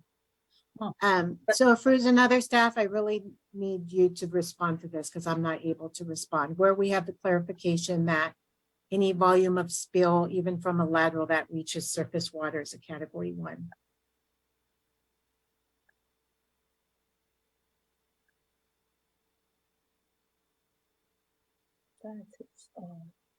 It may be in the specifications or in the monitoring where it explains the definition of the categories. Maybe Renan can move on to the next question while I'm trying to look at this. All right. Okay, that would be I'll good. move on. The next is a comment from Mary Cousins, Bay Area Clean Water Agencies. And it reads, the current draft requires notification within 3 days to the Regional Water Board for lateral spills between 50 and 1,000 gallons. Category 3 spills do not have this notification requirement. They're included within monthly reports. Your late changes document should address this discrepancy so that lateral spills don't require faster notification than other non-lateral spills. Mary, if you're citing a certain section, we would need that section. Renan, what I'm understanding from the question is that she's citing a notification requirement for lateral spills. Right. The current draft requires notification within 3 days to the Regional Water Board for spills, lateral spills between 50 and 1,000 gallons. But the category 3 spills do not have this notification requirement. So I'm assuming it's in the attachment in the tables. It could be there. The notification requirements hold for the volume of a spill. So Afuz, I see you, if you want to add to that. Yes, Mary is correct. We don't have, there is a discrepancy between the summary in table E2-5 and the attachment E-1. So we have to correct that through a late change too. And also I found the mention of the category 1, under category 1 spill definition. There is language that a spill from an enrollee owned and or operated lateral that discharges to a surface water is a category 1 spill. The enrollee shall report all category 1 spills per section 3.1 of attachment E1. So that's where we mentioned the spills from laterals into a surface water, and that's where we should still, Diana, add that under the lateral reporting to make it more clear. to correspond with it. Okay, so that may be a late change for consistency. Yes. Okay, very good. I'd like to go back to Mary's second question and comments. Afruz, can you go into more detail on which part of the proposed order? I understand it's the table in the summary table in attachment E2 that is the summary of monitor notification requirements and monitoring and reporting requirements for laterals. Where is the inconsistency and what is it that needs to be corrected? If you look at table E2-5, enrollee owned and or operated lateral spills that do not discharge to surface waters, under notification, we say not applicable. But there is a requirement that the enrollee notify the regional water boards for lateral spills of 50 gallons or greater. That's where the discrepancy comes. I see. So it's our not applicable that is incorrect. Yes. So to let everyone know, we are holding consistent on the notification requirements because it is still a certain amount of sewage that has exited the enrollee's response, the enrollee owned or operated system in which the Office of Emergency Services must be notified or a regional board must be notified. So we will make the late change for that inconsistency with the table in attachment E2. Thank you, Mary, for identifying that. All right. Next question comes from Adrian Hernandez. I believe it's a consultant. Can you provide an example for the last bullet under 8.1? Identify system assets vulnerable. Sure, and I'm going to pull it up on my screen. Is there a way you can expand the screen, Renan or Nick? Yeah, I think I can do that. Let me see. So this is attachment D. It's attachment D, section 8.1, system evaluation and condition assessment. So attachment D as in dog. Yes. Right. And the last bullet is identify system assets vulnerable to direct and indirect impacts of climate change, including but not limited to sea level rise, flooding and or erosion due to increased storm volumes, frequency and or intensity, wildfires, and increased power disruptions. So I'm not a consultant. I'm not a public agency, but I will include just my my input on this. So on the bullet that says identify system assets vulnerable to direct or indirect impacts of climate change, we provide some examples there. This is, as I've been saying, extremely system specific and area specific. So some direct impacts, in addition to this list, can also be items like subsidence in areas where we've had major subsidence in California that may impact your sewer system. We have areas of flooding, wildfire, just a clarification. We have mudslides after wildfires. That can be an indirect impact that is not an impact from the wildfire, but is an impact from what's left over from the wildfire. We have water conservation. That's an indirect impact. And an indirect impact from water conservation could be the added gases that formulate in a sanitary sewer system where you don't have the routine flow to carry the solids.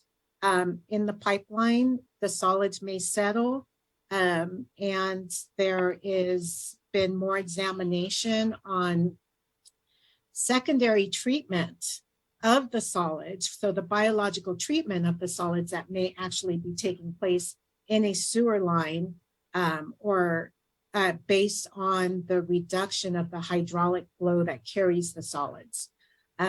These are just examples of many examples.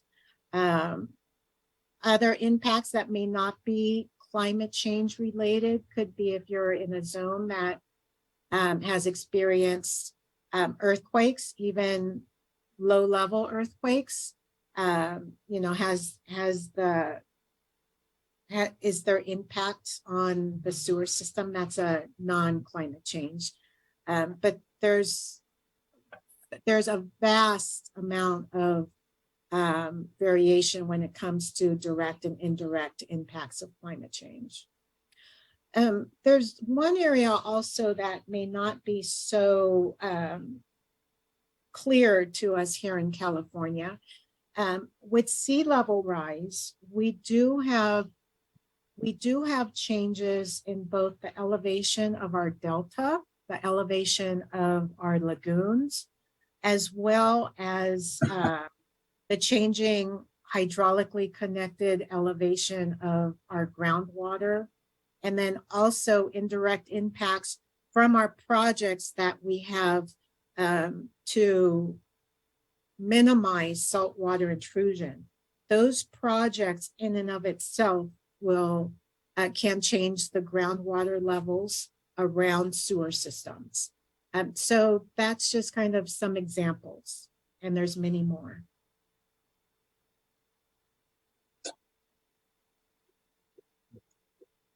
Can I move to the next question?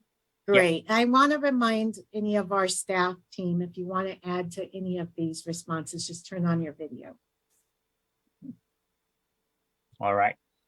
The next question from Paul, and he actually has a comment as semi-question as well. He starts with, but this spill emergency response plans aren't to be updated until June 6th. And then, so if my agency has 250 category 4 spills in a quarter, how do I do this? Can I upload by a single action? Under section 3.4, quarterly certified spill reporting for category 1 spills, we have identified what information needs to be submitted into CBEX. And those are for each individual category 4 spill. So if an agency has 250 category 4 spills in a quarter, they have to submit this information outlined in that section for each category 4 spill. Hmm. And there's an there's an additional component to that also.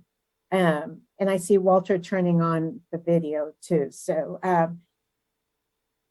Paul, I noticed that you mentioned the spill emergency response plan, as well as the reporting. Upon the effective date of this proposed order, the spill reporting requirements go in effect. It appears from a lot of the questions and comments we're receiving from this workshop and from the public comments is that the procedures to report spills are included in the emergency response plan. And that's fine, and the updated plan is due per the due date there. But the reporting requirements for the different category spills go into effect upon the effective date of the order. Walter, did you want to add to that? Yes, and I did. Thank you. I just wanted to state that we haven't yet went through the entire process of the technicalities behind the upload. However, just like a category 3 spill currently within the existing order, there's bulk upload capabilities in CWIC. So it would probably be something like that, where although, yes, you do have to enter every individual spill, in CWICs, we have a format that allows you to do that with category 3. So category 4 would be similar. Okay, thank you. And then before you're ready to tell us about a time check, which is critical, I want to state that we've heard that many agencies are going to be surprised, off guard, that these reporting requirements are effective immediately. The reporting requirements are effective upon the effective date, which are 150 days after the adoption date. And we recognize that there needs to be a lot of outreach to a lot of agencies that are not aware that that there is a new order if this order is adopted on December 6th. So it's, I think, up to all of our responsibilities, staff and associations and so forth, to really spread the word so that there is more advanced notice of the changes in the reporting requirements that take effect on the effective date. So unless anyone else wants to add to that, Walter, we're at 1:30. Yes, we are here at 1:30. So thank you everyone and all presenters, as well as everyone who submitted a comment, and Renan for doing a great job of coordinating the comments. Staff will stay on to finish up. There are a few questions left, but this does formally end today's staff level public workshop. Thank you. Yeah, And- actually, I just see a couple of more comments and then I don't see any more questions after that. Okay, so before we go to that, I also want to state that we are committing to get the staff presentation up on the internet within 2 to 3 business days from today. And we will commit to get our late changes out as soon as possible as we develop them and make sure they go through the required reviews of our agency before issued. Okay, so thank you, everyone. I'll go ahead and All read right. the last comments. Andy Morrison, AM Consulting. He states, I see Paul's point, and I'm assuming he's referring to Paul Cozy. The new spill emergency response plans and subsequent training of staff will need to be completed before the reporting on CWICs changes. Otherwise, you're going to see mistakes in CWICs. And then regarding lateral spills, my comments were not about private lateral spills, only about agency-owned lateral spills. Okay. Perhaps simply add the clarification of lateral spills that are category 1 need to be reported in CWICs. Here, 3.6, and they're the annual certified spill reporting of lateral spills. Okay, so let's work in reverse. So thank you, Andy, for that clarification. And you have my apology for not understanding the question as you posed it. Renan, can you repeat the first part of his comments? There are 2 parts. Yes, the new spill emergency response plans and subsequent training of staff will need to be completed before the reporting in CWICs changes. Otherwise, you're going to see mistakes in CWICs. That is correct, Andy and others.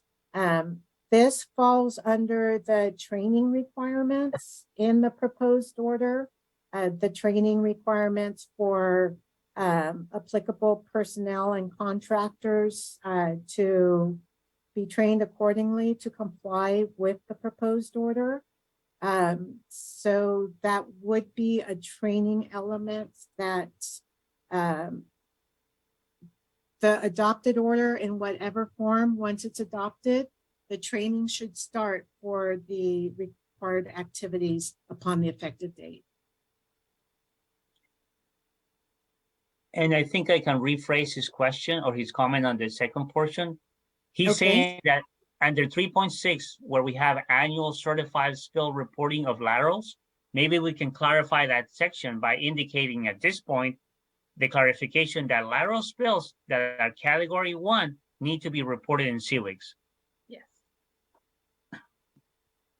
Yes, Fruz, was that the second part of the late changes that Yes. you were that's- referring to? It's under 3.6 annual certified spill reporting of lateral spills. We need to include that clarification. That's the annual reporting in PDF form Does does not not include the category 1 spills. Yes. Okay, very good. Thank you, Andy, for confirming that and repeating that. Yeah, and he added another comment where he's actually going beyond and I'll read it just to make sure it's clear. Perhaps Okay. simply add the clarification of laterals that are category 1 need to be reported in CWICs, and lateral spills that are category 2, 3, or 4 here under the 3.6 annual certified spill reporting of lateral spills. Yes, a clarification that the annual reporting of lateral spills are only category 2, 3, and 4 spills, and is not to be the reporting mechanism for category 1 spills from laterals, as category 1 spills must be reported per the category 1 reporting requirements, and we'll make that reference. Renan, did that kind of touch on the clarification you were looking for? I believe so. There's a comment or question from Debbie Mackey, and you may have already mentioned this, but when do you think the recording will be available? And I'm assuming it's referring to the recording of this workshop. Oh, And will the recording include the question and answer portion? so yes, the recording is still on. And the recording will continue until we close the meeting, which we have not yet. Afruz or Steve or Walter, do you know how long it takes for the audio staff to provide us with a recording to post? We can post the recording fairly soon, but the presentation has to be accessible in an accessible format. So that will take longer. And the recording will include the question and answer portion. Okay, so do we have possession of the recording immediately, or does it take a lag time for us to have possession of it in order to have DIT posted? If you don't know, Steve. Yeah, hi, this mhm. is Steve. I typically get the recordings from DIT because those have the closed captions for anybody that needs that. I'll follow up with them later on. I'm not 100% sure. It shouldn't take too long, but I will work with them to get it up within a day or two at the latest. Is that Okay, so thank you. So Debbie, we're going to work to get the recording up ASAP. Fruz, thank you for that clarification. It completely slipped in my mind that we have to make all documents that we post accessible for the reader, the electronic reader. That takes how many days does that take? Because I know that's a huge workload. Steve, how many days do you think you will need to make that document accessible? The presentation. The presentation. Sorry, I was messing with the screens. I think I can get it out within the time frame that we've discussed within 2 to 3 business days. So let's continue with that. Which then means DIT has 2 to 3 business days once we make the request. So I unfortunately have to modify my response that said we can have the presentation up within 2 to 3 business days from today's workshop, because we have to convert it. So I would say the presentation will most probably be posted by next Monday. No, I'm which is the sorry. Before the 21st. Thanksgiving break, maybe. Before the Thanksgiving break. Thank you. Thank you for pulling me back down to the ground and all the requirements we have to meet. I see comments from Paul, I think he's pointing them out just for clarification purposes. So Sure. he's indicating that an agency spill emergency response plan might not be finished and training until June 6th, but the category 4 starts on May 6th. So it's an issue of timing. All right, and we accept that comment, Paul. The requirements for the reporting of these category spills are in the order.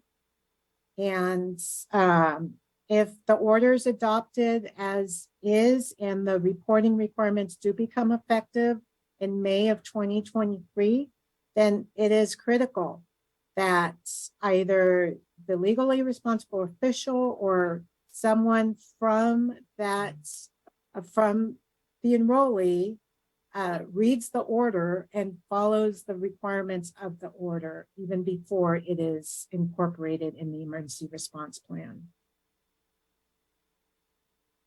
And I see one more question from me. I just missed it. Let's see.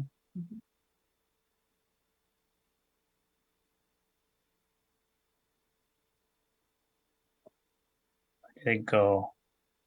While you're looking at that, Renan, I'll add just a little bit more. This order is not unique in placing different monitoring and reporting requirements from a previous order. Throughout all our regional boards and throughout our state board, there are NPDES permits that once adopted by a regional board go into effect in 90 days and has changes in constituents to be monitored and in requirements and so forth. We have NPDES, we have statewide NPDES wastewater permits that are adopted and then go into effect in 90 days. And the reporting requirements are effective immediately. So please keep in mind that to follow reporting requirements, you look at the order, and we understand that the agency will have procedures on how to document everything.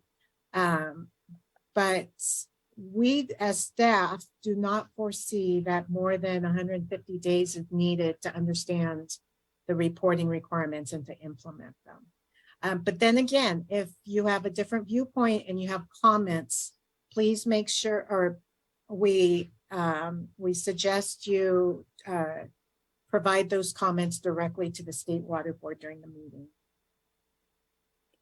All right, the question is from Rich Cunningham from the Bay Area Clean Water Agencies, and he's asking, can you confirm that the 3-day reporting requirement for non-category 1 lateral spills is going to be amended to be no more stringent than category 3? That's the notification requirements, Renan? It doesn't, it says reporting requirement. Can you For confirm that? lateral spills, we don't require reporting like similar to category 3. It's gonna be a PDF document that's uploaded annually. Maybe Since we're outside of our workshop time, if Rich is able to be unmuted, can you unmute him so he can ask and we can make sure we understand his comment or question? So I see Andy popped up for Rich. And if so, because okay, there we go. Please. There's a notification that the attendees cannot unmute themselves. There's some form of restriction at your operations level. Right, and that was during the official workshop, but Yeah, now we're right. over time. Okay, Mhm. no, very quickly, in one of the sections, it's asking for a 3-day reporting requirement for the laterals to the regional boards. And when I say reporting, it's notification, Diana, you're correct. It's actually not reporting, it's notification. Mhm. And Mary had raised a question earlier about that. I just wanted to confirm that, first of all, that it was going to be changed. And secondly, of course, she caught the fact that that table in amendment in Appendix F was incomplete. So what's the lineup on the 3-day notification? Okay, wonderful, thank you. Sorry, I cut off the last No, it's okay. word. I have a tendency, I need to stop that. So Bruce, correct me if I'm incorrect. The notifications is based on the volume of sewage that has left the system and needs to be, and Cal OES needs to be notified, or the regional board needs to be notified. So lateral spills are not an exception to the notification requirements. The notification requirements are based on volume. So if there is a spill of the volume that's required in the notification section, it doesn't matter if it comes from an enrollee owned or operated lateral or from an enrollee owned and operated main. It is still a quantity of sewage that leaves the enrollee system that a specific party needs to be notified. So where we left it is with Mary Cousin's comments, is that the table in attachment E2 where it says not applicable actually is applicable for dependent on the size of lateral spills. And that again is notification, not the reporting. I think Rich's concern is that for regular category 3 spills, we don't require notification to the regional boards. That's correct. Neither do we for category 4 or category 2. So I think the reason for requiring this notification is that since now we have annual reporting of spills from an enrollee owned or operated lateral, there is no way for the regional boards to get a report of those spills until the year after. Like they have to wait 1 year. That's why we included this notification requirement so that they are notified of this these spills. And Afrouz, can you go into further detail on what the trigger is for the regional board to be notified for a lateral spill? For spills of 50 gallons or greater from a lateral. So what's really helpful as you read the order is to separate out notification with reporting. Notification, and per the requirements of notification, is when you pick up the phone, when you trigger a communication avenue to notify either Cal OES or a regional board. Reporting is what is reported into CWIX as category 1 through 4 data, and what is reported annually when it comes to spills from laterals. So if you can keep that separate, I think the proposed order may be clearer. Now with that, Rich, did we answer your question, or is there still a component that is not clear to you? He states the only question is the 3-day requirement. The 3-day notification requirement. So Afrouz, can you confirm that it's a 3-day notification It is requirement? a 3-day notification, and that's not one of the discrepancies. We are still going to include that requirement in table E2. Right. So Yeah, that's fine. That's fine. I don't, I'm good with the table. I'm good with everything, except for the fact that if you're having a lateral spill and a 3-day notification requirement seems inconsistent for the expected size of it. I'm not talking about Cat 1s like I put in my chat. I'm just talking about regular reporting here for 3 days for a lateral. Does that make any sense? For notifying the regional boards. Yeah, it's in section 1.4, I think, if you can bring it Yes. up. Does this, I think this is what we were trying to chase from the VACWA perspective, because 3 days for a lateral, it doesn't make any sense compared to the requirements for the other types of spills. You know what I'm saying? yes, I understand what you're saying now. Does this make sense to amend that so that it's more liberal than 3 days for a lateral? I think the regional boards are going to go nuts. What we will do is we'll go back and look at that, and you've already pulled it up now. So it's 1.4. Yeah, it's 1.4 exactly. Yeah. Yeah. of each individual spill within 3 business days. So we will relook at that to see if that was an Okay, error on our okay, great. behalf. Yeah, It very okay. well may have been an error. Yeah, that's good. That's all I wanted to do Thank is you get for it on your pointing notes. that out. Yeah, there may be other people who want to have things to say. And I just wanted to get to if- that 3-day thing. Okay, great. Okay. And if you notice here, it says each individual spill that is 50 gallons or greater. Right. So it's not in the category 4, but we will relook. No, at no, that I know to that. see if I'm that not was an pitching error. category 4 here. I'm just Right. talking about the 3 days of notification. Okay. Yes, All thank right. you for pointing that out. Thank you. Mhm, Thank you're you. welcome. I see additional comments, and I see 3 more comments, 2 from Paul Cossey, and I'll just read them verbatim. Okay. Thanks for all your time today to clarify. Oops, I moved it. Hold on. Somebody added something, I just totally moved it. Okay.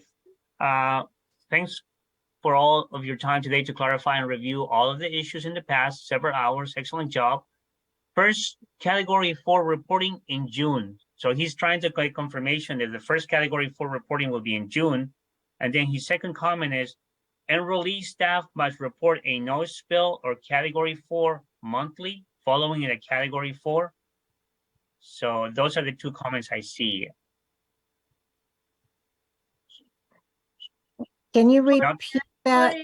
For spills, since this order gets effective in May, the first report for that quarter is in July of 2023, July 15. I'm hoping that, do you want to unmute Paul so he can confirm And- if we are responding to his comment? And can you also have the table of the proposed order with the quarterly reporting up? Because I think I just noticed something specific. Section All right. 3.4. So we have the proposed order becomes effective in May for any category 4 spills that happen between the effective date and June 30th. Those need to be reported by July 15th. So for this very small transition period, the enrollee does not have a full quarter. The category 4 spills that take place between the May effective date and June 30th will need to be reported by July 15th. Okay, so do we have Paul muted? Hello, I'm here. Yes, hi, Paul. Hi, Paul. Okay, that is not completely correct, because if I have a Cat 4 in May and I have to report either a no spill or a Cat 4 report in June, which is 30 days following the end of the month in which I had the Cat 4, I have to make a Cat 4 report in June, not July. And so there is conflicting information here with regard to when I have to report the Cat 4. And so you have 2 responsible reports at the end of the month, either a no spill report or that I had a Cat 4 spill. And so that's the issue that it seems to me that the Cat 4 spill should only start Hello as there. of the effective I had to date. go after him on that 3-day thing because they missed your point in your comment. We missed the point. Okay, Walter, did you want to answer this? Or would you Yes. like? So Please. I was just going to mention that we're still working on the module for category 1, but category 4, my apologies. But it's not the reporting that is required. It's just similar to the no spill certification, certifying that a category 4 spill occurred, nothing more is required at that time. Thank you. I have Yes, and let me add to this. So Paul, envision a CWIX screen that you go into at the end of every month to certify that there's no spills. Now envision that screen having a choice. You either certify no spills or you certify category 4 spills only at the end of that month. So basically, the LRO is certifying that there was spills, but there were only category 4 spills. So that addresses the need to report on whether there were spills or not. And it also allows the enrollee to continue going forward and not report those category 4 spills with all the information required until the end of the quarter plus the quarterly report due date. Got it. I understand that part. The real issue that I'm having is the fact that you have to start tracking the Cat 4s as of the effective date. Yet in many cases, a small agency may not have completed their training and SERP until they don't have to finish it until June the 6th. And so how is an employee at the agency going to know that they've had a Cat 4 overflow when their SERP and their training hasn't been completed until June the 6th? And so it seems to me you need to make the effective date for Cat 4 reporting starting on June the 6th, when the SERP is finally adopted and finally available to the staff, and they've had the training on the updated SERPs. That's really the point I'm trying to make. Okay, I understand that. Let me ask you this. So if that issue happens, that the staff are not trained on Cat 4 in time, then the result will be that spills of less than 50 gallons are reported monthly instead of quarterly, right? Because they're continuing to do what they're used to doing. So is that the issue, that you don't catch personnel and train personnel in time for them to report it quarterly instead of monthly? That's part of it. The other part is agencies that own laterals currently report them in CWICs. That's going to change too. And so people are going to put their Cat 3 or, Cat 4 lateral spill in CWICs. So I think the horse and the cart, you have to train your staff on the new SERP. And so your due date is further out than what agencies are going to have to do in order to comply with the training requirement. So everybody's going to have to change their forms, the definitions of categories, and the definition of an SSO is not the same as a spill. It's different. Like a drainage channel tributary to water. Well, that's different. Now it's a drainage conveyance system, and you need to clean it all up. And all of those details need to be in place and staff trained to that level before you can expect agencies to comply with reporting and notification. So if I'm an agency and you tell me I got till June to get my SERP done, but yet I got to train my staff for when we flip the switch in CWICs, no, I think the training all needs to take place to the level of here's the new forms, here's the new definitions, here's the new SERP.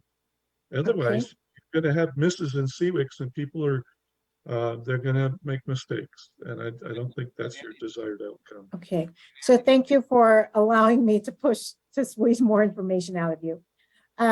So then a fix to this would be to have a specific effective date of the reporting requirements to align with the date that the spill emergency response plan is due to be updated. Excellent. That's right. Correct. The same Yes, date. and the training element of it. Yeah. So that they're all aligned on one date at midnight. Okay, so let's say the 6th, what would be the due date of the spill emergency response plan? If it's 6 months, it's June 6th. December, January, February, March, April, May, June, right? So the spill emergency response plan would have a date in which the enrollee must have it updated in June of 2023.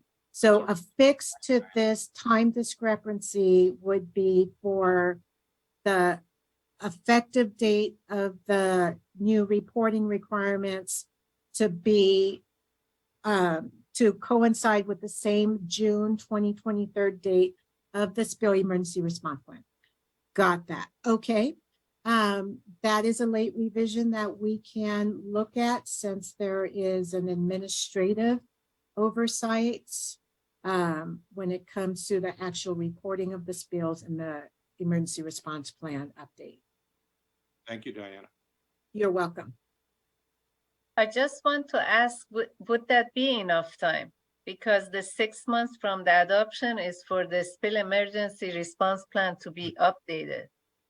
Do you think that 6 months is enough for the update and the training of staff? Even if we make that change? Probably not, but I would say that at this point, that's what you've given us. And I think we just need to make the language consistent. You know, it's unfortunate we'd asked for 180 days and that was considering the training requirement, but I'm not sure we want to go back and modify that to the 180. So I think we're going to have to live with the 150, but I do think that, you know, there are other things that are going to change in the SWRCB related to sampling and testing of large overflows and some of the other requirements in the water quality monitoring plans. And so there is not just the small stuff that's got to be worried about in the Cat 4s. It's also other changes in the OERP or the SERP that are going to have to be made and identified and trained on. But I don't think we can, I mean, I'd be happy to see it go longer, but I think that's going to be problematic. So the way this is effectively falling is there will be 6 months. It's not 150 days. It's actually 6 months. Right, correct. Right. So I cannot stress enough how 6 months should be enough for someone to take the adopted order and look at what must be entered into SWRCB and enter that even aside from what is officially in the updated emergency response plan. I just want to truly express that once an order is adopted, we understand the transition period, but we don't understand just giving more and more and more time so that, you know, everything can be done like with extra time. Spill reporting is very important. And the way we see the changes are the changes to spill reporting are actually less stringent. And so to actually get the new procedures in place to make sure the less stringent procedures are in place, to us, that's still a protection of water quality. And I think the cleanest, simplest change that you could maybe consider is just make the effective date June the 6th.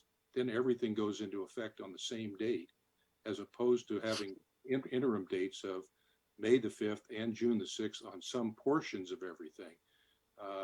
That's what I would like you to consider doing. Okay. We will consider that. Thank you. Renan, is there another comment? I see no more comments or questions really. That Okay. concludes it. Does anyone want to raise their hand if there's any more? An actual hand. An actual ad. So Renan, do you see Andy is raising his hand and do you want to call on him? Yeah, he did Andy. raise. oh my goodness.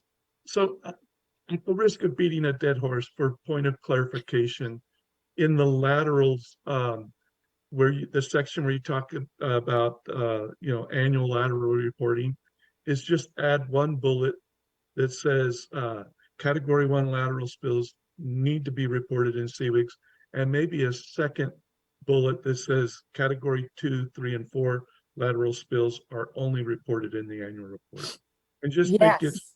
super clear. Yes, and you're not beating a dead horse. This is very important, and we will clarify that this report is not to include category 1 spills. Right, and so forth, everything you mentioned. Good. Thank you very Well, much for all your thank time. you. So Walter, back to you. Is this officially the end of the meeting? Yes, it sounds like this is officially the end of the meeting. So thank you, everyone, for attending today's public workshop. And thank you, Diana, Fruz, Tim, Renan, and staff behind the scenes for letting and allowing this to run so smooth. So Thank you. And thank you to you, Walter. You did an Thank you. excellent job facilitating and managing all the workload for the sanitary sewer order. Good. Thank Okay. With All that, right. thank you, everyone. have a good day. Bye-bye. Bye. Bye. And Walter, if you'll make